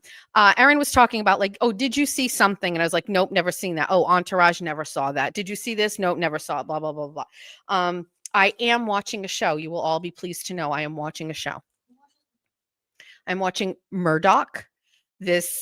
Erin is shaking her. She's going, who's watching Murdoch? Listen, I was obsessed with this story because it was so crazy. And I did run my mouth this morning and say I hate true crime because it involves murder, but this is a next level. There's something about this. Anyway, I'm watching it with Jeffrey. We watched all of the other episodes and there's a new episode tonight. And so we'll probably watch it like tomorrow or whatever. But like, the Murdoch one is really good. I'm actually not convinced they're not the Murdochs on the episode. It's Patricia Arquette. I still think it's the woman. I don't really know. It's really good. It's really good. It's good enough that it got me to watch it, and now I'm looking forward to it. I did watch The Gilded Age, but that's over for the season. But anyway, I'm watching Murdoch. And Jeffrey reminded me today there was a new episode, so we will watch it tomorrow. It's good, right? It's good. Classmates, besties, lovies, and cupcakes united forever. Oh, LTL called me cupcake.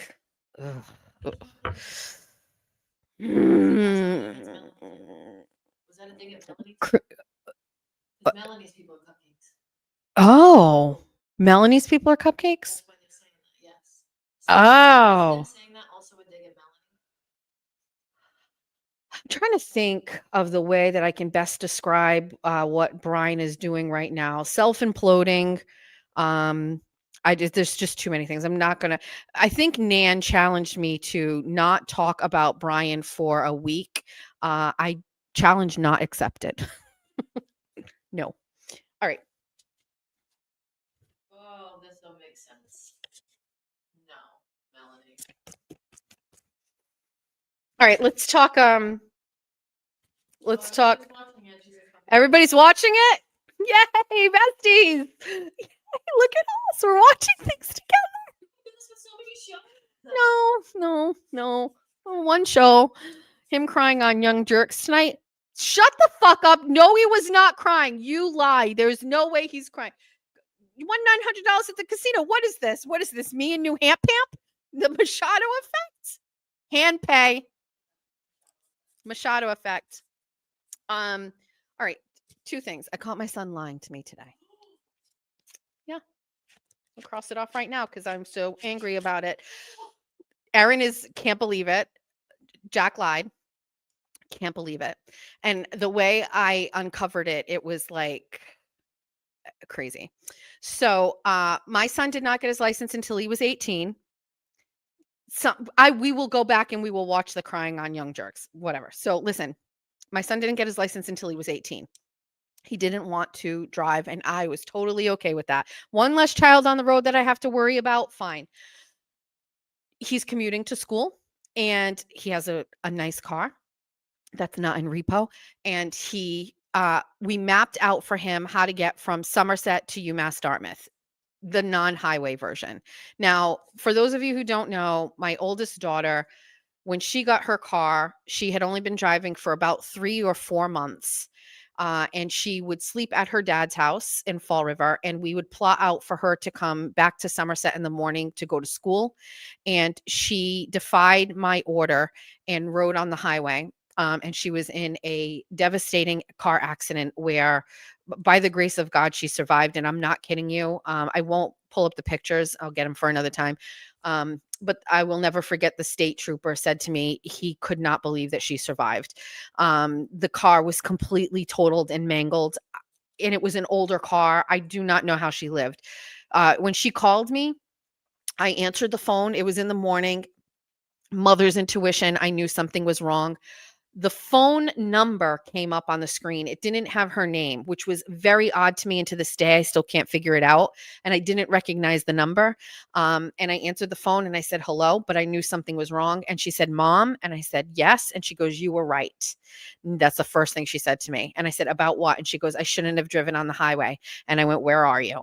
And she told me, and I actually was so sick to my stomach. I was getting ready to go to work, and Jack and Georgia were getting ready for school. My mother was on her way out the door. I said, drive us to the highway. The craziest thing happened in the world, and I will never understand this. We came around and there was a little bit of traffic. I saw the ambulance and I opened the car door and I started running to the accident. I saw the car. I mean, I'm going to be honest with you. I felt like I had to poo immediately because my stomach instantly just got so sick.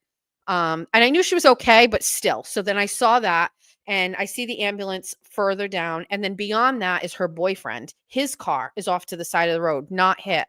There was no other hit car. It was just her. She was inexperienced on the curve and was going too fast and totaled the car.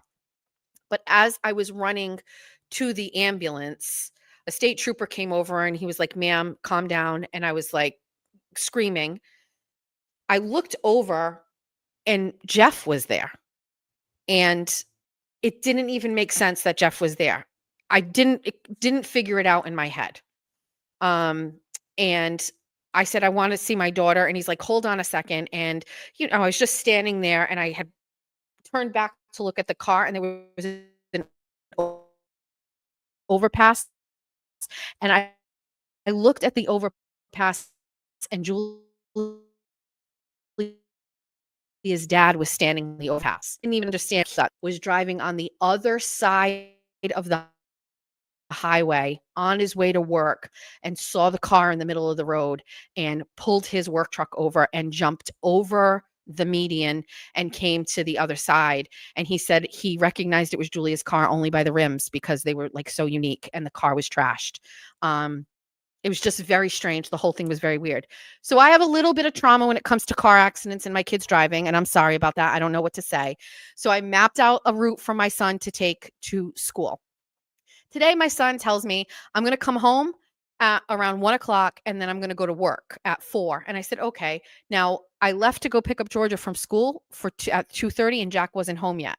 When I got Georgia in the car, I said, can you check your brother's location and see where he is?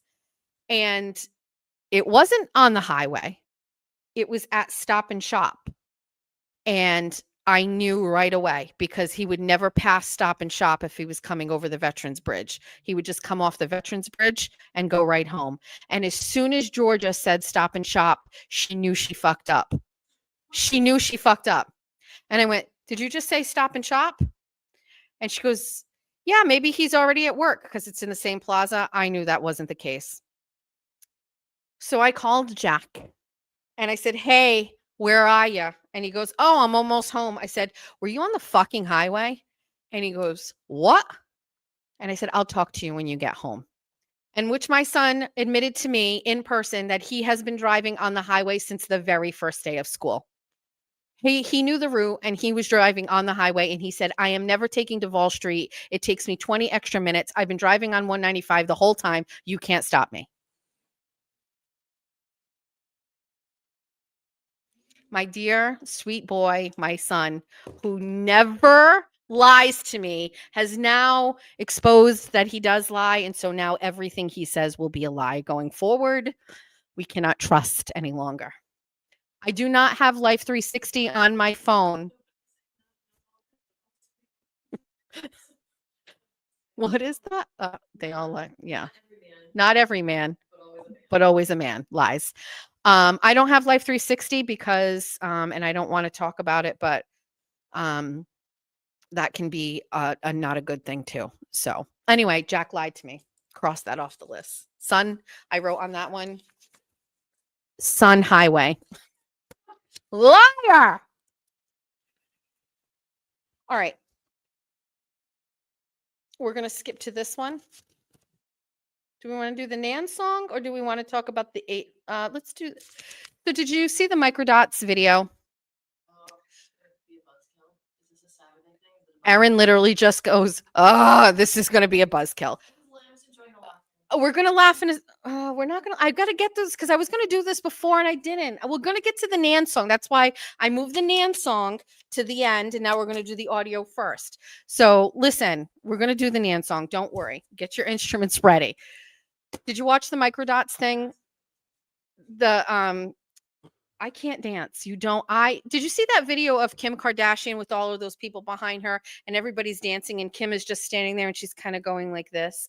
That's the extent of my dance skills. It just kind of like I don't do anything. So the Microdots video is crazy.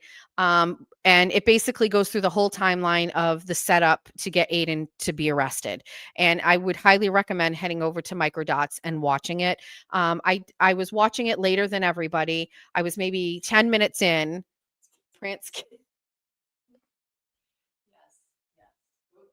Yes, I won't. And so it's incredible. It's very, very well done. And for somebody like me who has followed the whole Lindsay story and all of this stuff, watching it in a timeline where it's very easy to follow was very refreshing, and I really appreciated it. But one of the key points of that is there's audio in there, and the audio is of the night that Lindsay and Aiden were together. And so why am I trying to be formal about this? Thank God he recorded that. Thank God, because I don't think anybody would have believed exactly what was happening without hearing it. You could certainly hear him tell the story, and I've heard him tell the story on here. To me, we've talked about it, but to hear that audio, the way that it went down, to hear his tone when he was like saying to Lindsay her son needed to go to bed, to hear her not care, to tell her as a mother, to hear her tell to get her kids to get their on, like I cannot even, I can't I know my jaw was like listening to it. I knew, because it's just worse than what you thought, right? The whole situation is just absolutely insane. Insane. But thank God for that audio. So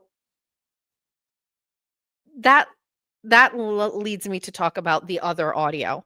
And so I've said that there's an audio that I've heard. I do question a little bit now about where I've heard, not where I've heard the audio, but like how it was cultivated or whatever. There are some things that I am now. Remember, I say like things have to be an absolute for me. So like I have to know I exactly heard this at this time or whatever. There's a question mark in one spot that I'm just not sure about. But I'm going to talk a little bit about the audio, okay? And I've heard the audio, and I've been sent a piece of the audio, and here's what I want to say about that. I have felt for months that, well, let's back it up one more thing. So there is this notion that I have been like the cause for all of this post trial drama and post verdict drama. And that is a very easy out for some people, and it's like a surface statement, but it has no depth to it, and it's not true. Me calling out Brian LTL for being a pussy is literally just me reading the room and sharing that opinion with people, and that's it, okay?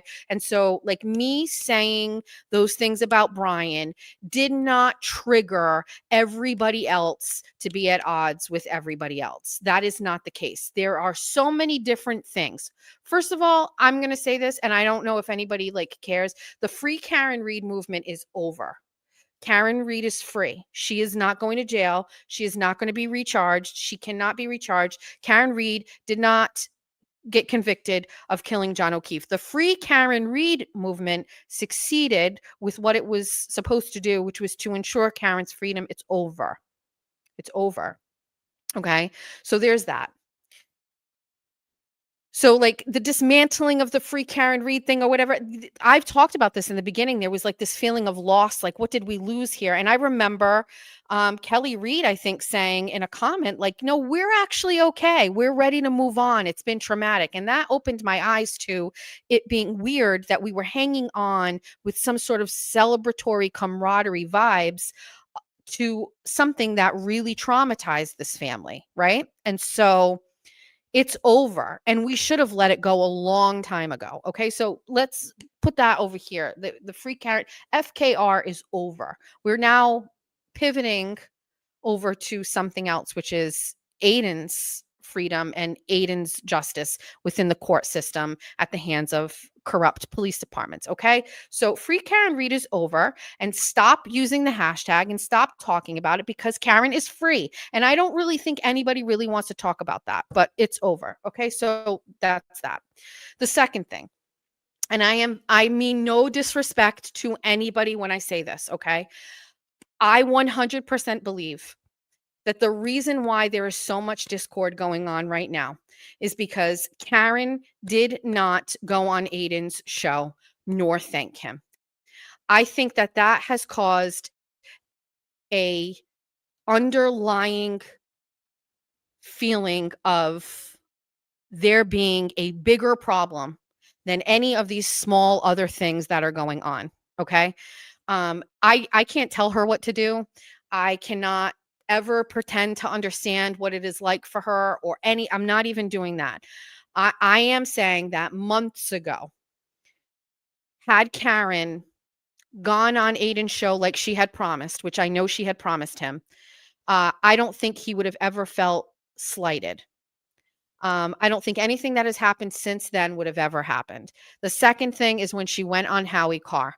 That was more of a fuck you, I'm not going on your show, I'm going on this one. And it's a show that you've been on and you've been giving all of this stuff to. And so there was that. And that actually really caused a problem for me, because that's when I started coming out and saying, this is my feeling about Howie Carr. I don't think they should have taken that interview. Aiden carried them through the Karen Reed trial on his back. He showed up all the time and he brought them the views. And if you look at their Instagram, and I know that Kathy Carr delved over those numbers, that those numbers only went up because of Aiden. Howie Carr doesn't have the tenacity or the patience to even pay attention to the Karen Reed trial. So what he did, which is very smart, is he outsourced and he subcontracted to Aiden. And Aiden didn't make a dime from him. He did that all for free. And he came on his show and it got the viewers. And if you look at their Instagram, you'll see all the views whenever there was a turtle on. And so I didn't think that Howie should have done that. And it's crazy to me. Like, it's crazy. And so that happened. And Karen was, and then it was like this weird like space and time where it's not an interview, it's not, and then she goes on the interview and she talks, and I'm like, this is it. Like, and then Howie like throws a softball and he's like, is there anybody you want to thank? And she doesn't thank Aiden. And I'm like, now this is very early on. This is before any mumblings of a recording or whatever. This is early on. And for somebody like me, I'm going, like, I know what Aiden's all about. I know what Aiden was all about years before this thing ever happened. I'm sure Karen knew too. You get what you get and you don't get upset. You know what you're dealing with here. And you can't have all of the stuff that he did without having all of the stuff that maybe you don't like or that's not attractive or maybe some bad decisions, because you know what? You can't have it all. And so I think this is when I really started to like even more develop my friendship with Aiden, because I felt like she did him dirty. And I hate saying that because she went through it. You know what I mean? And I know nobody else will say that, but like, don't you think she did him dirty? You know what I mean? Like, just throw him the bone. Just go on and give him 1 hour. Let him talk about it and run it dry for the next 3 fucking years. You know what I mean? Let him replay the clips. Let him use it in his intros and his outros. Let him give it to him. Give it to him, because like it or not, he went to jail. and 60 days away from your kids. And I don't know if it's because Karen doesn't have kids and doesn't have, and that's not a slight about women who don't have kids, but I'm going to tell you something. 60 days away from your kids is 60 days away from your kids, and they're little. And so my feeling is that I wonder how much Karen really cares about the Free Karen Read movement when she knows she has the power in her hands to unify it and bring it back together. And I'm taking away all of the other stuff. Put away everything that's happened to her and all of the trauma, 100% trauma. But in this small little space, could she have fixed it for all of you? Put it all back together for 1 hour and gave it to him. You know what I mean? Because as much as Aiden is a dick and as much as he does stupid shit, he still did everything that he did for the case. He was the movement. He was the father of movement. He did it. And he raised the money through that movement that paid for a lot of the things. And so I haven't felt right about it for a long time.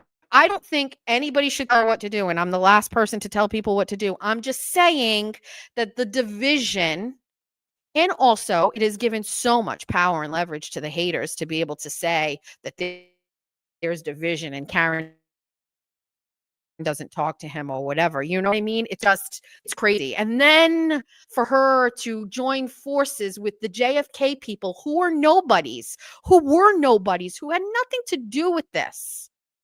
And now parlay that into them doing what they do against it. Like, who are these guys? Who are these guys? You know, and that's why it's par for the course that Brian went to that party. It's par for the course Mike Crawford went to that party. They're pussies. They don't care. Those two men will never stand on their own for anything. They will not stand on their own for anything. And so they stood with Aiden because that was their thing, but now they're standing with these people. And that's where Nan's over there too or whatever. And I know people say it's a stupider party or whatever, but it's actually beyond, it's way more deep than that. Okay. So he lost time with his mom. And some people may say that he deserves that. I don't listen. If you know the story about how he went to jail and what they did, the microdots is one piece, but all of the rest, if you know that, how can you ever think that this guy deserved what happened to him or what is happening to him now or the legal strife that he has gone through? Unless you have been through it, and Karen, 100% different situation. But I don't know if anybody of the people that are watching right now or watch this later on have ever been in a situation where you are having jail hanging over your head. I lived it and it changes you. I can't even talk about it without getting upset. But if LTL cried tonight, I'm not crying. But it changes you. You are not the same person. You are constantly living in another state of fear. And Aiden is still living that, still living it. So for me, I can't tell you how many times I wished Karen would just fucking throw him the bone and give it to him and shut him up. And I mean that with no disrespect, Aiden, but shut him up. Give him something. Give him something. You know what I mean? Like, and hasn't done it. And then I heard the audio, okay? And I'm gonna take this apart. Do people talk differently when they know other people are listening? Maybe.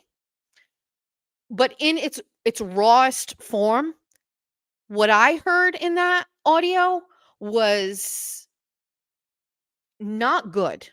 Okay? I heard Karen say things like, "I made you." And it sent me. You know what I mean? Like, it was so I also chalk it up. She's traumatized too. Fine. Okay. Whatever. Not whatever. I don't know if there's a way I can say this without it coming off as insensitive. I'm not. I'm just talking about this space or whatever and where we're at. I don't know about like how supporters feel because I just saw somebody say something about supporters or whatever. I don't know how you feel because I never looked at it that way. I looked at it as somebody that was covering it from the right side of things. So I don't know how supporters feel. And you may all have your own opinions, and I'll read those later. I'm just saying, I think at this point, every single one of you who has watched Aiden knows Aiden. I don't think there's a side to Aiden that you don't see. I don't think there's a hidden side, right? I really don't. You have seen him at his worst. You saw a video of him walking on the street telling Lindsay he loved her and that he didn't want to live anymore. You've seen his mental health issues on display. You have seen the worst in him, the best in him. You've seen all of it. I don't know if you've seen that with Karen. I don't know. But everybody, there's these subdivisions and things going on, and I 100% agree. But I would say that it all could end and could have ended with Karen giving Aiden what she promised, despite the fact that maybe things aren't great, despite the fact that it's not ending well. Make good on your promise. Do the nower with them and put it to rest. You know what I mean? So I don't know who's live right now. Aiden's live right. Oh, sorry. So I don't know. I don't know. He's just announced it 17,000 times. He's on in 20 minutes. He's on in 10 minutes. He's on in 5 minutes. All right, it's okay. This is my show. It's okay. You guys can all go to Aiden's show. It's okay. I don't mind. Listen, I'm not LTL. We don't care about that. So I don't know. I don't know how I feel, but I also feel like nobody talks about this. Nobody's working through this. Nobody's working through this shit. Like the JFK thing, I think only accelerated and got worse because Karen was in the chat. I don't think anybody can understand ever what Karen has been through unless somebody's actually been through that. And I'm not judging her. But I can't tell you how many times I wish she would just show us some sort of unification between her and Aiden. You know what I mean? I think he deserves it. That's it. I don't know.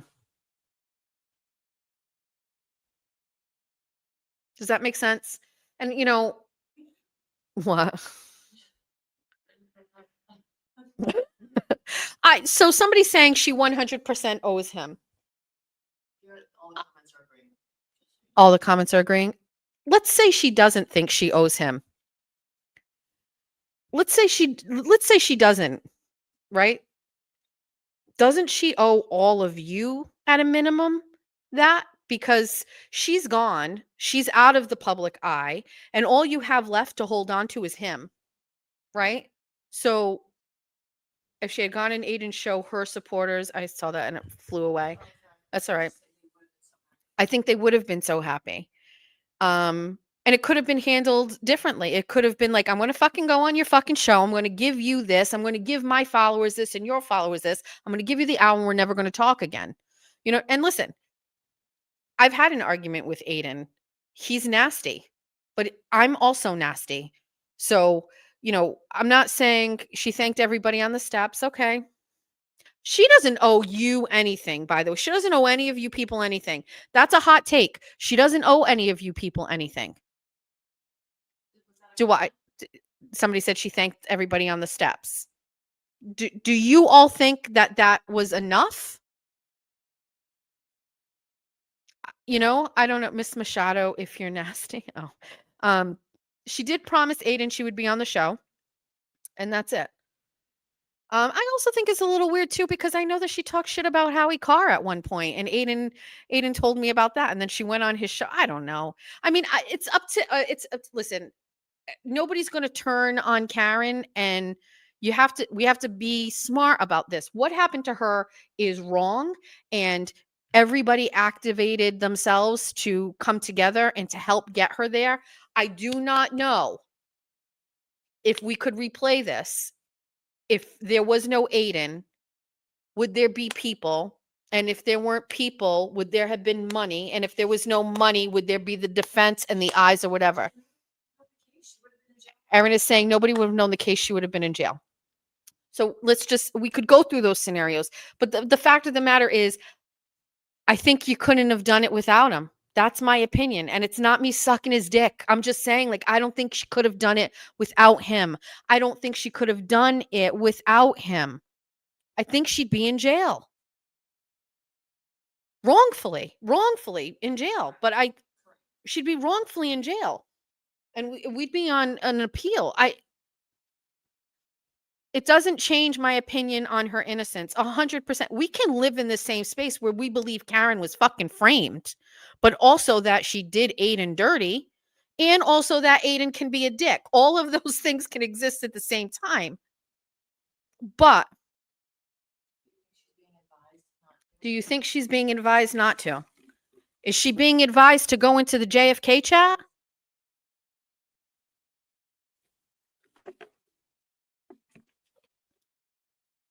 I'll read some comments now. I'm so far behind. We're behind, but let's read some. Aiden, nobody influenced the jury. Let me write super chat. Let's see. I wouldn't know Karen if it weren't for Tan. The HC Lauren drama is old. Stay here, besties. Let me read some comments. Scroll up. This doesn't change my mind about her innocence, but it does make me lose respect for her. Someone says, as someone who donated, which I don't for a second or penny regret, but it would have been nice to have had a moment of her time by way of an interview with the person who brought her so much attention. She owes no one anything, but a 3-minute video or a 10-minute live with TB would have been a better public appearance. I agree. Someone says, without TB, she's in prison. Someone said, but the way she handled the after was absolutely condescending. Lisa says, no, if we didn't hear it from Aiden, we heard from someone who heard from Aiden. Erin is right. This is absolutely correct. Nobody was talking about her story in Massachusetts or the country without TB. Yes, day and night, if she would have done this, this wouldn't be going on. There would be 1.1 million in her defense funds to pay for the experts. Would there be? Nope, somebody said. Yes, I agree. My heart broke for her and she is letting us all down. Look who she is hanging out with. There would not be people, somebody is saying. She would totally be in jail and be convicted, but for Aiden. I don't care about the recording. There's a reason it's only illegal in 11 states. Just saying, I agree. I'm in Buffalo. I would have never heard about this case without Aiden. 110% agree with you, Jess. Love from the UK. I'm happy Karen is free, says Christine F., but I'm focused on Turtle Boy. No one fought harder for anyone than Turtle Boy. He risked it all. He's not perfect, but he gave his heart. He made so much noise and people became interested. Someone said Jess is the realist. Somebody earlier said that he, no matter what, Erin is saying. he made it like entertaining because it's him and how he did it, and that they kept tuning in. Somebody was saying that Aiden made it entertaining and that's what kept them tuning in and making it interesting. Aiden saved her. Conzilla, that's a great name. Conzilla, we need to free Turtle Boy and we would like her to help stand up against Crooked. I came from EDB, not seeing anything. Well, that's the other thing too. Even us sitting in the courtroom would have gone a long way. Can you imagine, like, not even saying anything at all, but after the Howie Carr thing, just showing up to one of his things and just her presence in the courtroom, and then that's it? It's like, is there really shame in supporting Aiden? I can't see why somebody would advise her against that. Somebody's saying she has another case. She probably can't say anything now, but she is. She's on the JFK chat.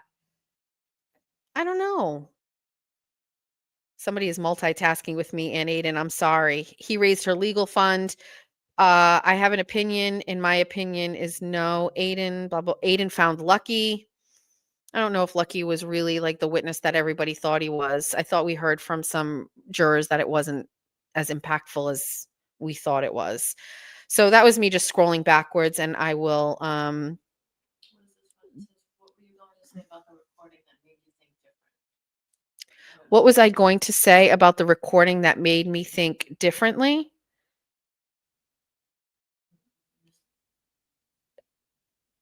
I mean, I heard Karen in a way that I hadn't heard her before, which I actually appreciated. She was very real and she was combative and she said some things that pretty much shocked me. If Aiden did record this conversation with her, I understand why. Because having heard it, it's almost unbelievable. Like if Aiden called me, I'm serious. If Aiden had called me and be like, I just talked to Karen Reed and she said this, this, and this, I would have literally been listening to him and I'd been like, okay, sure, sure. I also think too that Aiden comes from a place of trauma as well. So I'm just saying it just sounded it's,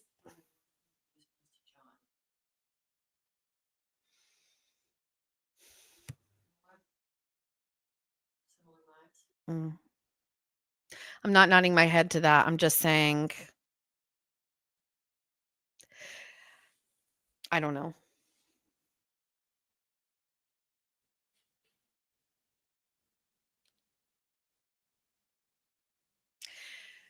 It was surprising. I was surprised. I don't know. I had in my mind a vision of Karen and it was for years and then this was different. And it was to the one person that I thought she should have been nice to. She could have said fuck everybody and I would have been like, sure, like you know what I mean? Like maybe she thought like everybody didn't really love her, they just loved the movement or people needed something to do or whatever. But like the one person who I thought should never hear shit is the one person she was talking shit to. And I was like, I'm disappointed. And then you add to that the JFK shit. She has brought them into this. She brought the bitch into the mix with them. You know what I mean? And it's like, so I don't know. I don't think it's too late for there to be some sort of a change here. I don't think it's too late for there to be some sort of like fix. Do you think that she thinks Do you think she just thinks she's too good for TV? Feel like she went to Hollywood and thinks she's Angelina Jolie famous? Hair fluff remind no, I don't think that. No, Hollywood fame. No, absolutely. She hasn't done the circuit. She didn't do a whore tour like Aiden did. She's been almost nowhere. I don't know why she didn't capitalize on that one interview in that one moment, and instead we get the Howie Carr thing, which was lackluster to say the least. Renee, a few weeks back, you called me a bitch because I kept asking you to explain Nurse Kim's situation and that she is so funny and a good person. I am so happy that you watched her with Jimmy. I was torn as I love you both.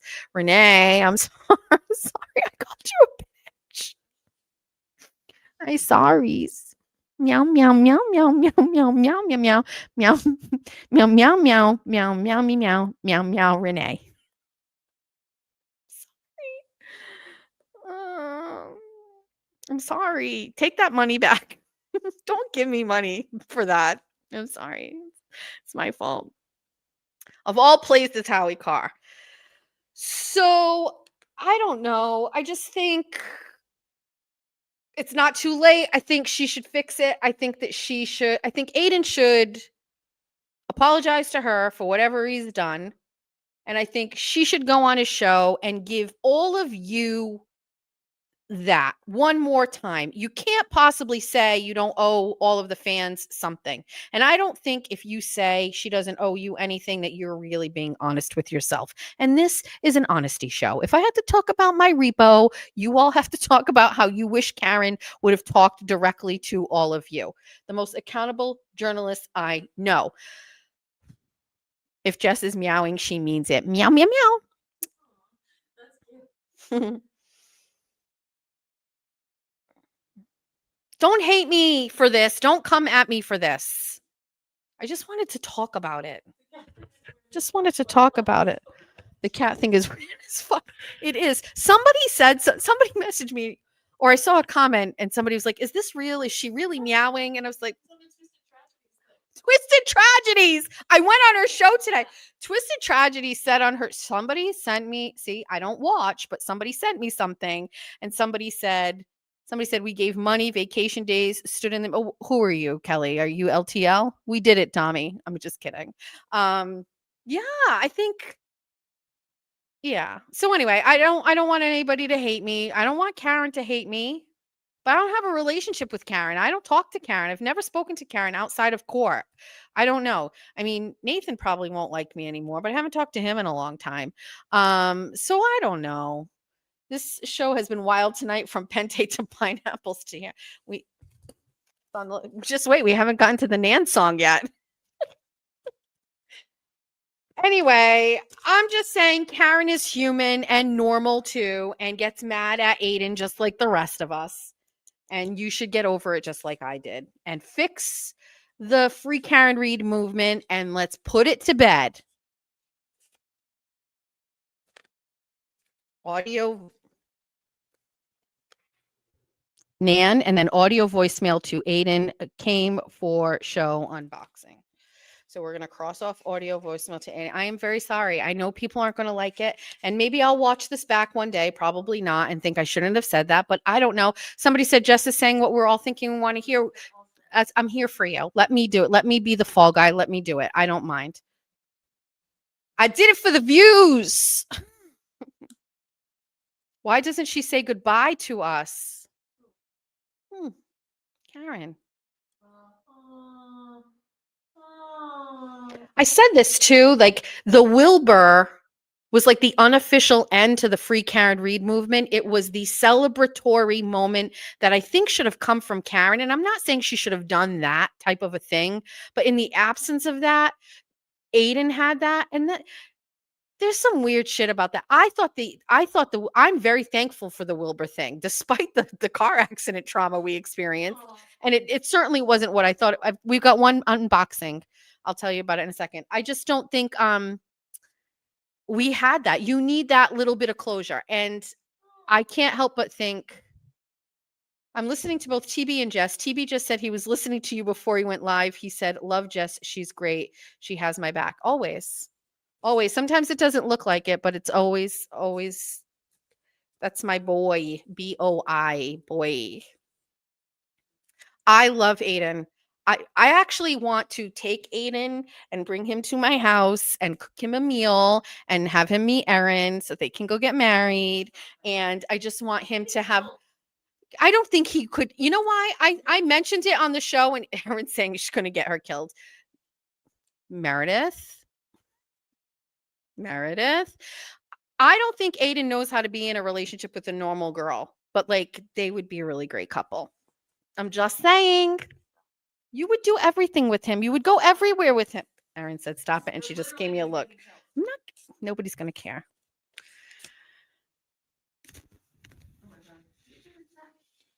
I did it. All right. I've got an award back there that shows I've done it. I am the best journalist ever, says LTL. Look at it shine. Why is Aiden single? Aiden's single. Yes. TB cheats on everyone though. No, Erin would not allow that. Somebody just said I got diagnosed with lupus. That's the Morning Spaces show. Relax. I will not play matchmaker. I won't do it. No match. I suck at it. All right. We're going to do the Nan song. We're done with this. We just got Nan and then unboxing left on this. Oh, we did the microdots video. We talked about Karen. We didn't talk. Oh, we talked about Cam. I put that on a separate one just in case I didn't talk about it, about the Jimmy thing. Crawford and LTL. I heard that Crawford and Aiden went after each other and that Aiden got blocked by Crawford. And I just want to say, somebody say it's 9:22. I know the show usually goes to 10 o'clock. We're going to do an unboxing and I'm going to do my Nan song.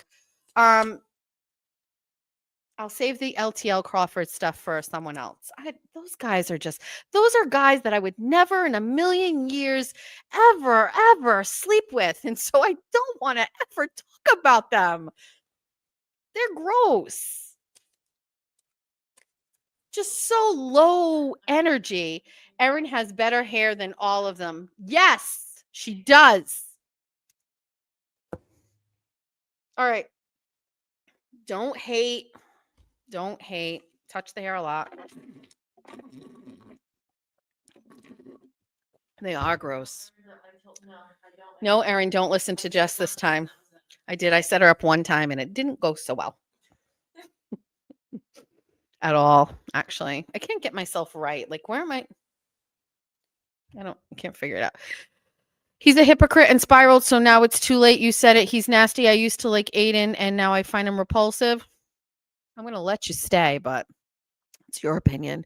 Please do the LTL Crawford thing. What is there to say? Lame. Song? What? Will you ask your landlord to change the alarm time to 11? I say we just risk it tonight and let it go off. Let's just let it go. What's the worst that could happen? Was it the repo guy? I love all my repo guys. Shout out to Keith. He was the best one. He used to just come to the fence and we would talk. One time they sent a repo, because what happens? I know everything. If you're facing repo, you should talk to me, Jess Machado. I'll tell you everything about it and how to beat your repossession. It's easy once you know what to do. So what happens is they put out like the signal to all the repo companies that the car is in repossession. And so somebody will pick it up as like, okay, they're going to try to get the car. And company after company failed. They just kept failing and they would try. And maybe some of them were nice, some of them were not nice, risk it for the biscuit. Well, one guy didn't know the drill and he shows up at like 1:00 in the morning. So I hear the truck. So I go downstairs and I open the door and I was like, hi. He's like, yeah, can you get your car out? I'm going to take it. And I was like, no. And he goes, yeah, but it's in repossession. I went, so? And he's like, yeah, I'm here and I'm going to cause a scene. I'm going to call the cops. I said, first of all, this is not a criminal matter. You cannot call the police. I know the law. Second of all, take me to court. You won't take me to court. It's the bank that'll take me to court. I know what you're limited to do here. I'm never going in the garage and getting this car for you. So call it a night and go home. And he's like, I'm going to stay all out here all night. And I was like, sir, what you want to happen and what's really going to happen here are two totally different things. And I said, so you should just leave. And he got mad and he left. And then what was really funny is one repo company would come by and they would pick up other cars in Somerset. And they have these readers on their cars, just so you know. I'm a professional. So they have readers on cars that read the license plates when they're driving around. These things scan and they can see like license plates. So anyway, they drive around and pick up cars. So I used to get the tea from one repo guy whenever he would pick up cars in Somerset. He'd be like, hey, can I take the car today? I'd be like, no. I was like, oh, where'd you get that one? And he's like, oh, I got it over here and I got it over there. And I was like, oh, that's crazy. And we used to tell stories. It was fun. Anyway, I'm going to get my song ready. Erin, Hold on, you have more questions. more questions. Jess, if you went to the Turtle Boys Halloween party, what would have been your Halloween costume?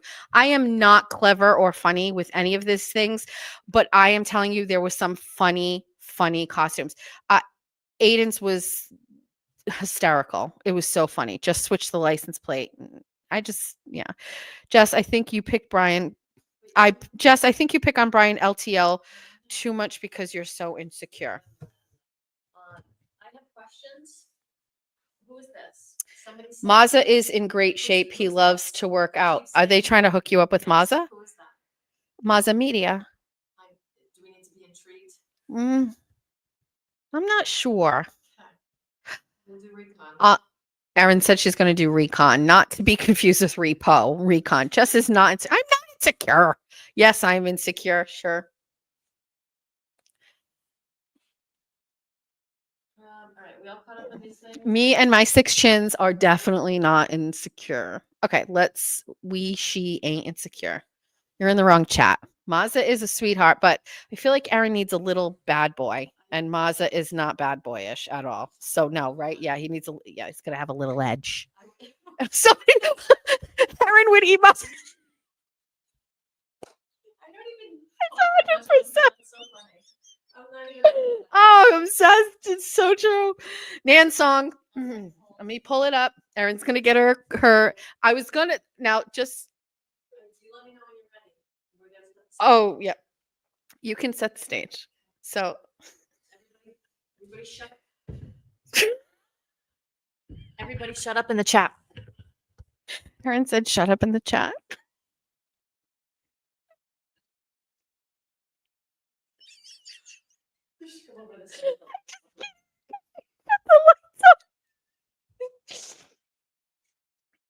I just gotta pull up the lyrics. Everyone was sitting on a tree. No, change my mind. Ugh.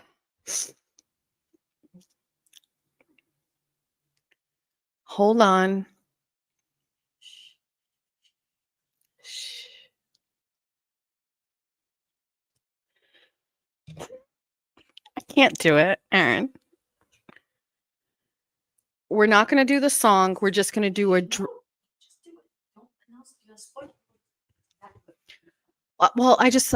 It's not actually a song. So because we're not doing a dis.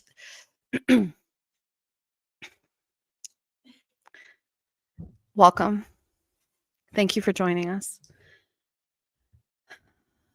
In light of the recent diss tracks that dropped, we are not going to do this as a song. We're going to do this as a dramatic, poetic read. And so we've dimmed the lights, and I want you to sit back, relax, and let me tell you a little bit about my friend Nan.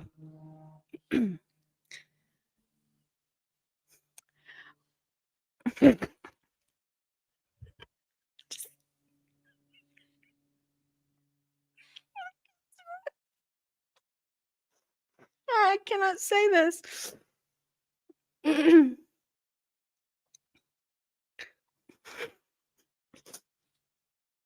Hold on.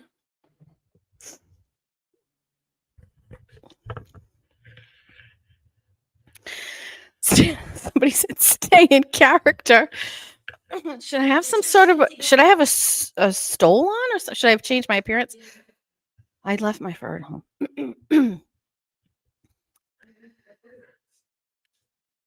It's okay. We got it. I feel like I need a cigarette. Do you have a cigarette? I don't. Get some sage. I don't even know how to use a cigarette.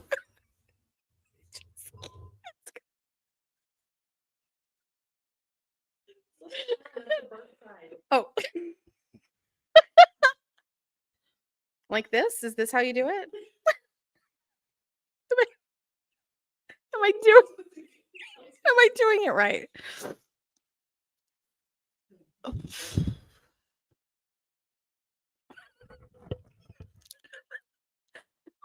Hold on, I have to get into character. I'm not looking at the fucking chat. Here we go. Dear Nan, we used to be friends, sweet Nan and I. She'd cheer me on, she'd amplify. But tides can turn and bridges burn. Now all I get is shade in return. She says we're twins, the same in age, but time's been kinder to my face. Her brows are bold, perhaps too drawn, like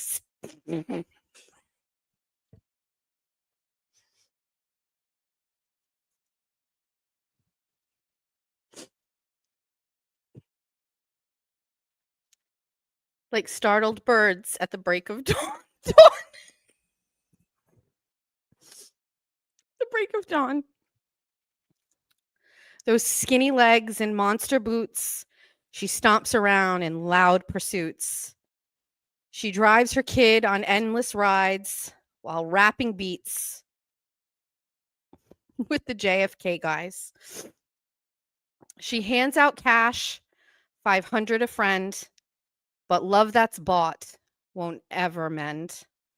She shields the men who lost their voice, a lawyer fake, her crafted choice. So here's to Nan, my former fan, who flipped her script and made a plan. May she find peace behind her screen, the queen of drama, self-styled mean.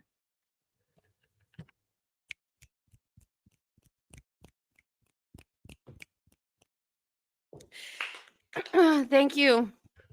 Thank you so much.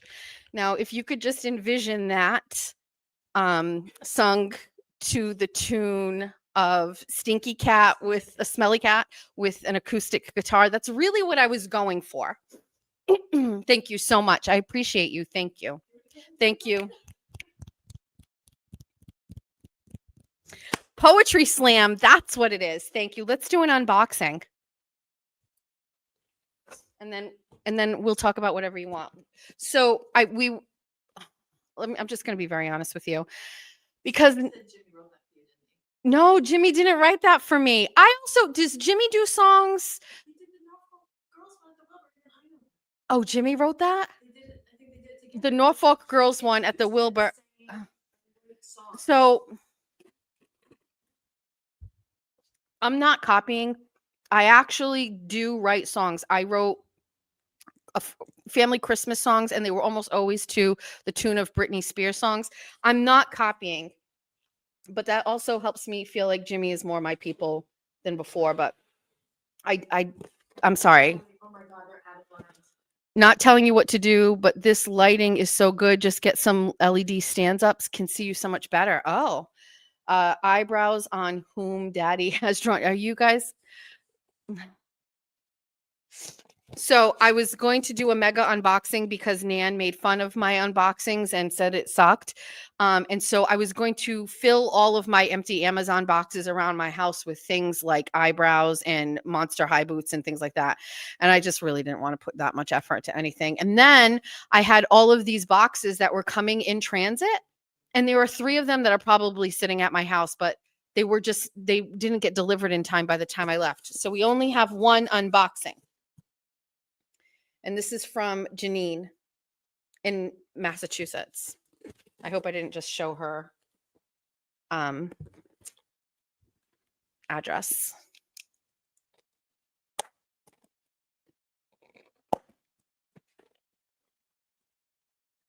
But I have other unboxing items that are coming. It was supposed to be a mega, I know. But that was just to my whole agenda was a lie. No. There was no song. There was a song. Do you want me to go back and sing it? There were other verses and versions of that song. And one was like nan nanny nan nan nanny nan nan nan nan nan nan nan. That happened too.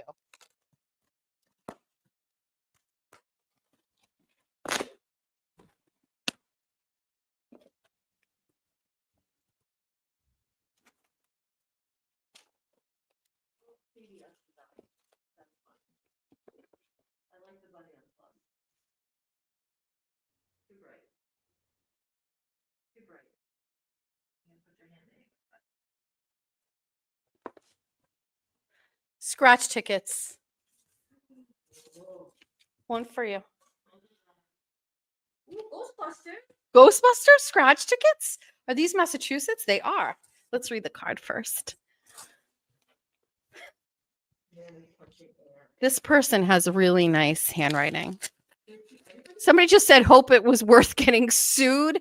Yes, it was, because that is going to be the next hot single. And I'm going to get all of the money from it because it's going to go to #1 on the YouTunes. And I'm going to use it to pay my legal bills. As a matter of fact, Oh, Mr. Monk showed up. I just got to call my agent real quick.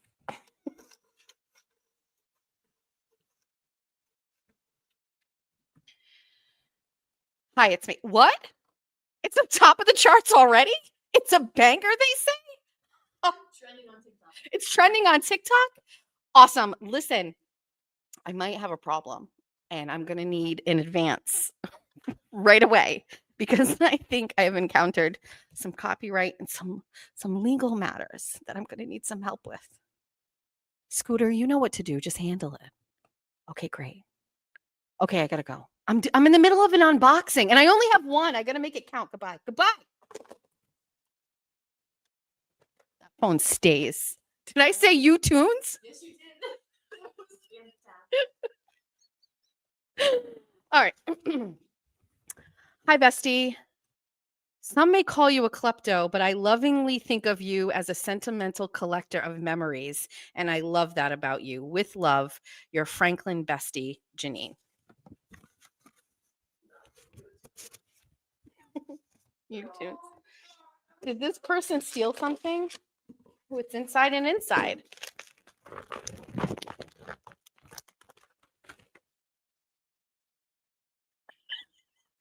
What's so funny?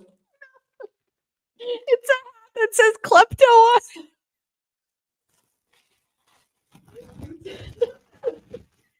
They were- Never would have. Wait. Oh my god. I mean,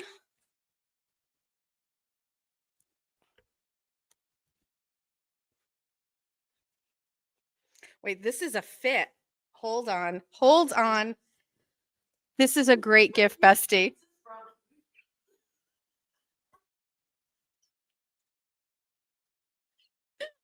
Tunes. Is that like Pocket Rockers? Remember Pocket Rockers?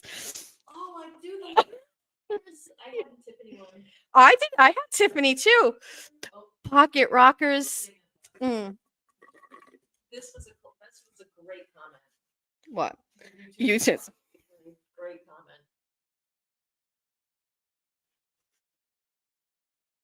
I have FOMO with the chat because I know the chat is so funny, but I just don't get to see enough of it.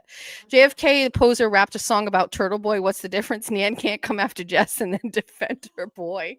Good call. Great call. Oh, you got to do your poetry reading with that hat on. That is Nan. Oh, she does wear a red hat and red. You took two of Jimmy's signature things, the song and the phone.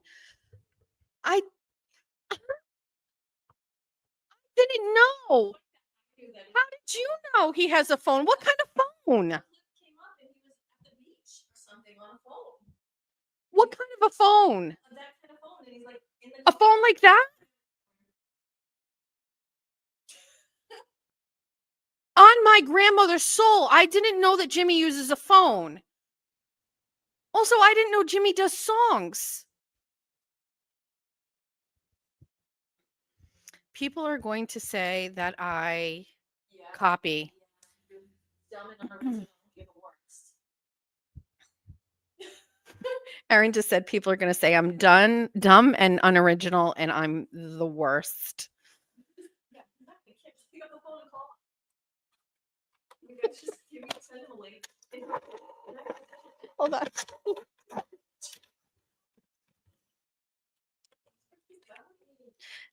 on. Hi, Jimmy. It's me, Jess. Listen, I didn't know that this was your thing. I had no idea. In my defense, I know you use props because I saw you with a briefcase today. And in the chat, a bunch of briefcases popped up. Lucky for you, I don't have one of those. But I did not know that you used a phone. I didn't know that you use this. And I didn't know. And I also didn't know that you wrote songs at all because I don't watch your show. I will watch it now, but I don't know. I'm sorry. I know nothing. It's like I don't know. He's in a classroom. Jess is a klepto. I didn't know. Listen, I gotta go. Your show with Nurse Kim was really great, and it made me laugh, and it was very funny. And when you guys did the filters, there was some moments it really had me laughing. And tell Kim I'm sorry, and I didn't mean it. Okay, bye. All right, we're done here. We are done.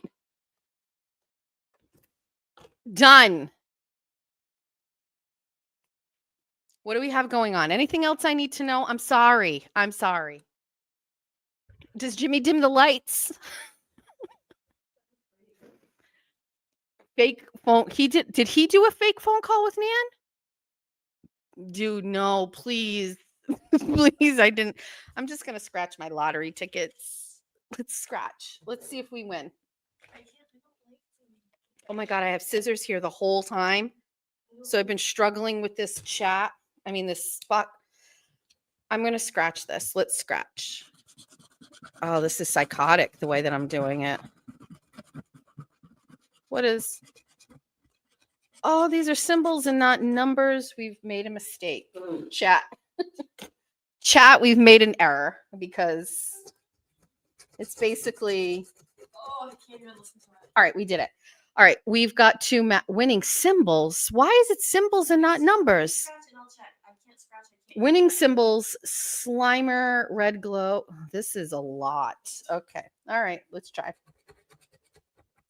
Oh, That is a no.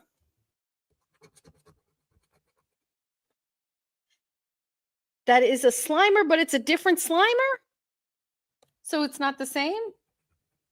Okay, let's keep going. What's this one?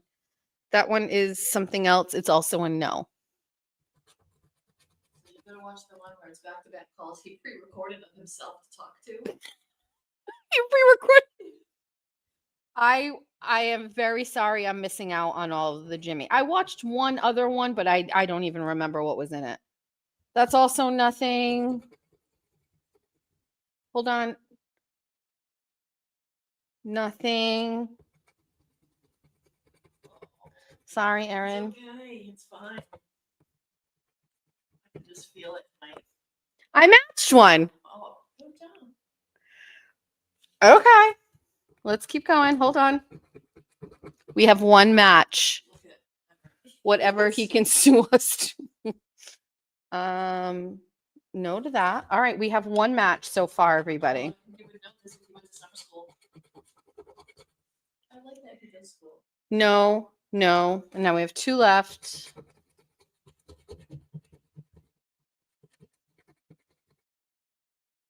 No.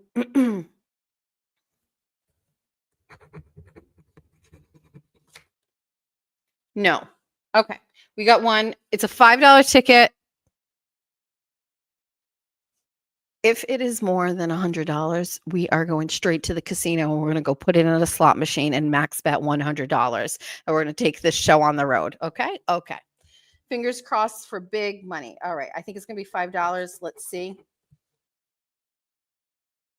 I won $10. Ooh, good job. We have to check the bonus though. I don't know how we win with that. Erin is currently, I can't do it. oh, I won on the bonus. Bonus, get a win symbol and win the prize shown. We won $10. We won $20 on this ticket, bestie. Oh, you scratch that one. Here, we'll trade. I feel it. This is not the content that I thought I would be giving you today, but I feel like I overperformed earlier so that you guys can just, yeah. Okay, ready? It's the same thing. We're going to, listen, we're going to scratch them all. And then we're going to look, do you want me to scratch them all or do you want me to just do one at a time? So the first thing I see is what I'll do. Well, I don't want to talk about the Olivia thing.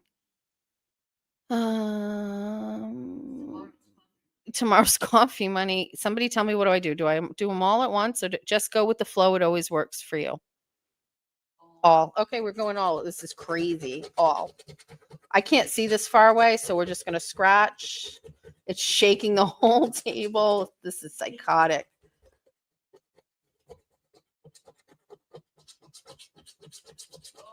I'm sorry. I know this is a lot. I remember. Oh. All right. Let's see. Red Glow, Ecto, Stay. Okay, so that's a no. That's a no. That's a no. That's a no. That is a no. No. No. No. No. No. No. Bonus.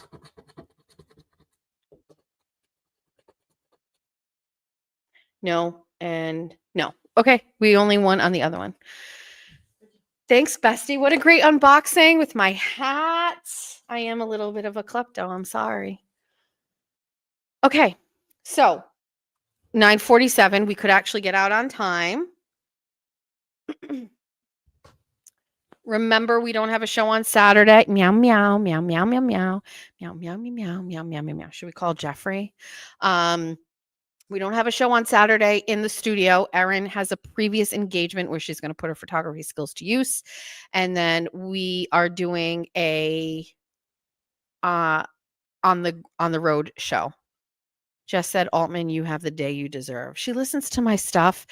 This is the craziest thing. She listens to my morning show, and then when she sees something that she feels like particularly empowered to highlight, she will tweet it without saying my name. It gets no comments, and then the only people that do comment are like, I don't know what you're talking about. What do paid members get for being in the green? You get all of this. I don't know how that works. I don't know how the thing works. If you are a member, I don't think you get anything special. We're gonna have to do something. You're gonna Am I have to supposed to do? So what do other people give for member? Oh, a members only do number one shot. show. But I don't have enough of members. There's only a couple. We could have talked about the repos in that one. Okay, we'll do a members only show. Ask the besties what day they want. What day do you want a members only show? Members only. Members only. What day do you want a show? It can't be Wednesday, and it can't be Monday because we're doing a political show on Mondays, which I'm very excited about. Custom emojis. Custom emojis. Yeah, you're supposed to do. You get a bunny or something. I've got to work on that. That's what I say. Start our own channel. Right to support you. Okay. That's what they do. Yeah, but still, we should do. Let's do a secret one. You get to be green. Yeah, not Thursdays. What else is there? And if we do it, it's got to be from a secret location Mhm. that you don't know where we are. It can't be here. It's got to be secret. It's in my closet. We don't need a members only show. We are members strictly to support you. Thanks. You can make member only emojis. Times are tough. I don't know. I got to figure it out. There was pressure to do that when we first started. People like, you got to do memberships and blah, blah, blah. It was all I could do to like get the membership set up.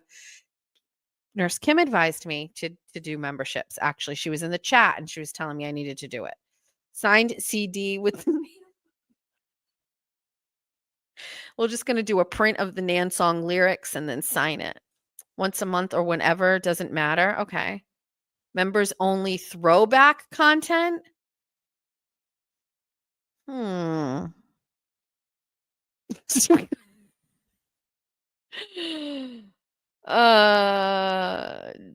Just saying, if Jeff is the only member only show, you'd get a lot more subs. You fucking whores. Mhm. Take them. Take them. Bring them back. Gossip. Was this not enough gossip for you? I am down with a sign, Nan song. Members only gossip, Kelly. Is this not enough for you? Are you not entertained? Is this not enough? Felt like every one of my personalities came out tonight. They want what? You get a personal phone call. If you are a member, you get a personal voice message from me, and it'll strictly be me meowing into your phone. Meow, meow, meow, meow, meow, meow, meow, meow, meow, meow. Yes, it's weird. I'm sorry. It works. Saved my marriage. That's what it's gonna be. Thank you. Tiffany style. Oh my God. How do you not love Tiffany? The flowers you gave me are just about to die, Nan. You and Jeff have to meow in unison. Have you not heard us sing? Okay, who's this? When you invite TB to your house for a meal of food, you guys, including Erin, can play Pente, the swingers game.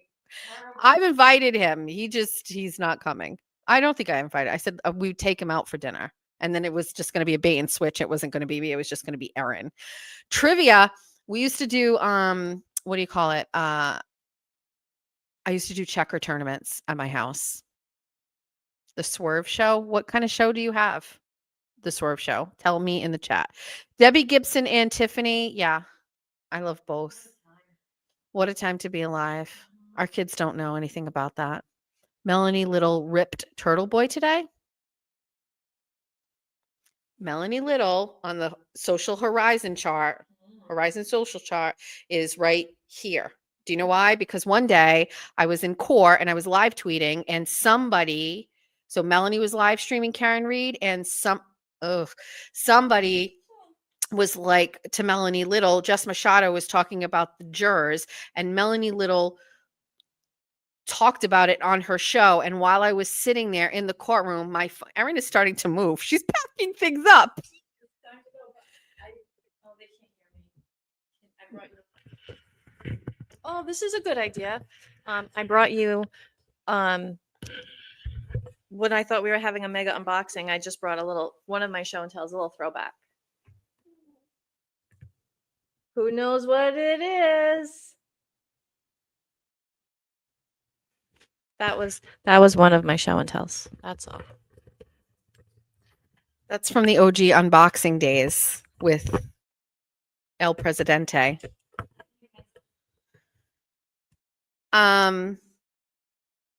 That is somebody sent Dave Portnoy a goldfish during the unboxing, a live goldfish. It was the craziest thing ever. And he named him Randolph, or did he have the name Randolph? And he put him in the bathtub and then he died. But then he had a Randolph necklace, but he'd go in and say, "Good morning, Randolph." Yeah, because that was when everybody was doing day trades. Not me. I was just working in crypto at the time. Are we done? Oh, wait, look at this. Oh wait, let's do this. Oh, I don't know how to turn it on. This was supposed to go with Jessica's guitar. Oh, I can't turn it on. It's gonna be really loud.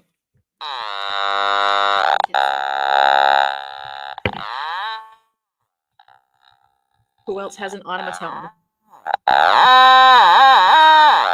Okay, bye. Nan, nan, nan, nan, nan, nan. Any attorneys in the chat? Did I do anything defamatory? Am I going to get in trouble? Chat is very defensive, saying that Melanie didn't say anything bad about Aiden. She said that he's like her little brother. Yeah, I can't imagine. She's great. So as I was saying, she tweeted about me and I was getting pinged for hours afterwards. People, I am Deanna. No, just set the story straight. I read the chat. You're all adults. Read the chat. It sounds to me like I was just reading and somebody didn't really say it, or what? I don't know. I'm sorry. I will correct it. Melanie did not rip into TB. I was just reading a comment.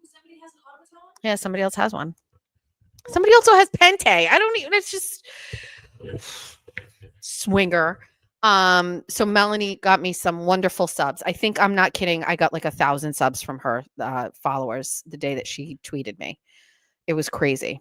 So it was wonderful. She's not on Twitter, but she talked about me or shared my tweets on her show during Karen Reed's trial. And I had friends that were messaging me and that were like, "Oh my God, Melanie live is tweeting or talking about you." Also, shout out to, this is all coming full circle, Nicole Sliney, who is one of our advertisers on the Saturday show. She is the one that messaged Melanie Little because I was trying to comment and you couldn't comment on her show until you were like a paid member. And so she messaged Melanie and got me in the chat so I could like give some info real time. Oh my God, thank God, just finally saw all 40 comments clearing things up. We're done today. Thank you so much for joining me on my Bunny After Dark show. This is a very precious little space that I love. What?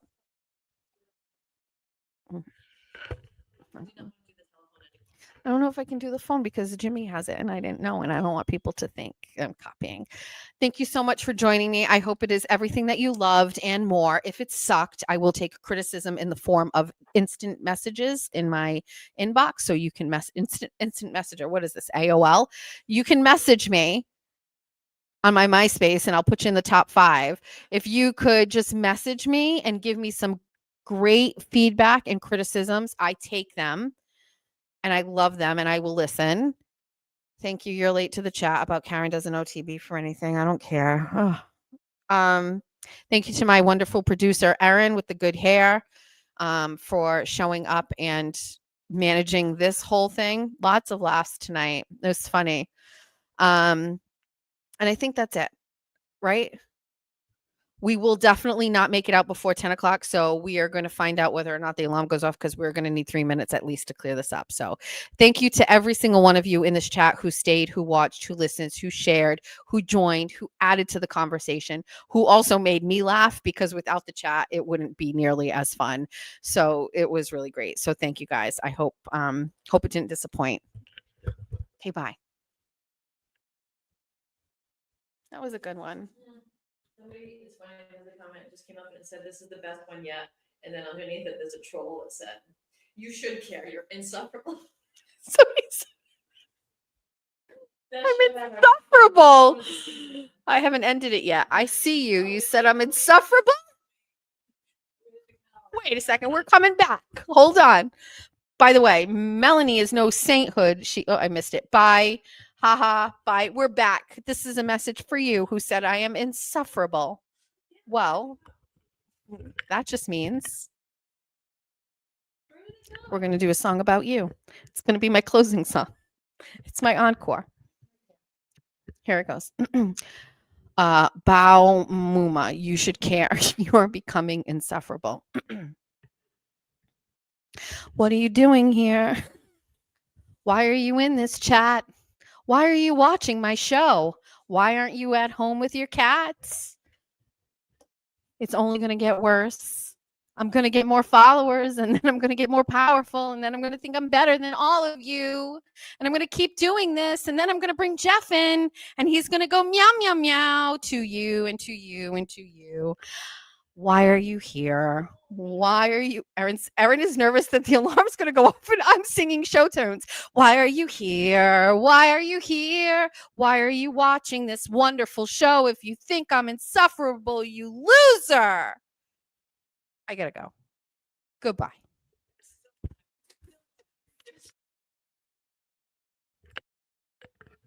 Meow, meow, meow, meow. Okay, bye. Jazz hands. Bye. Bye. Bye. And good night.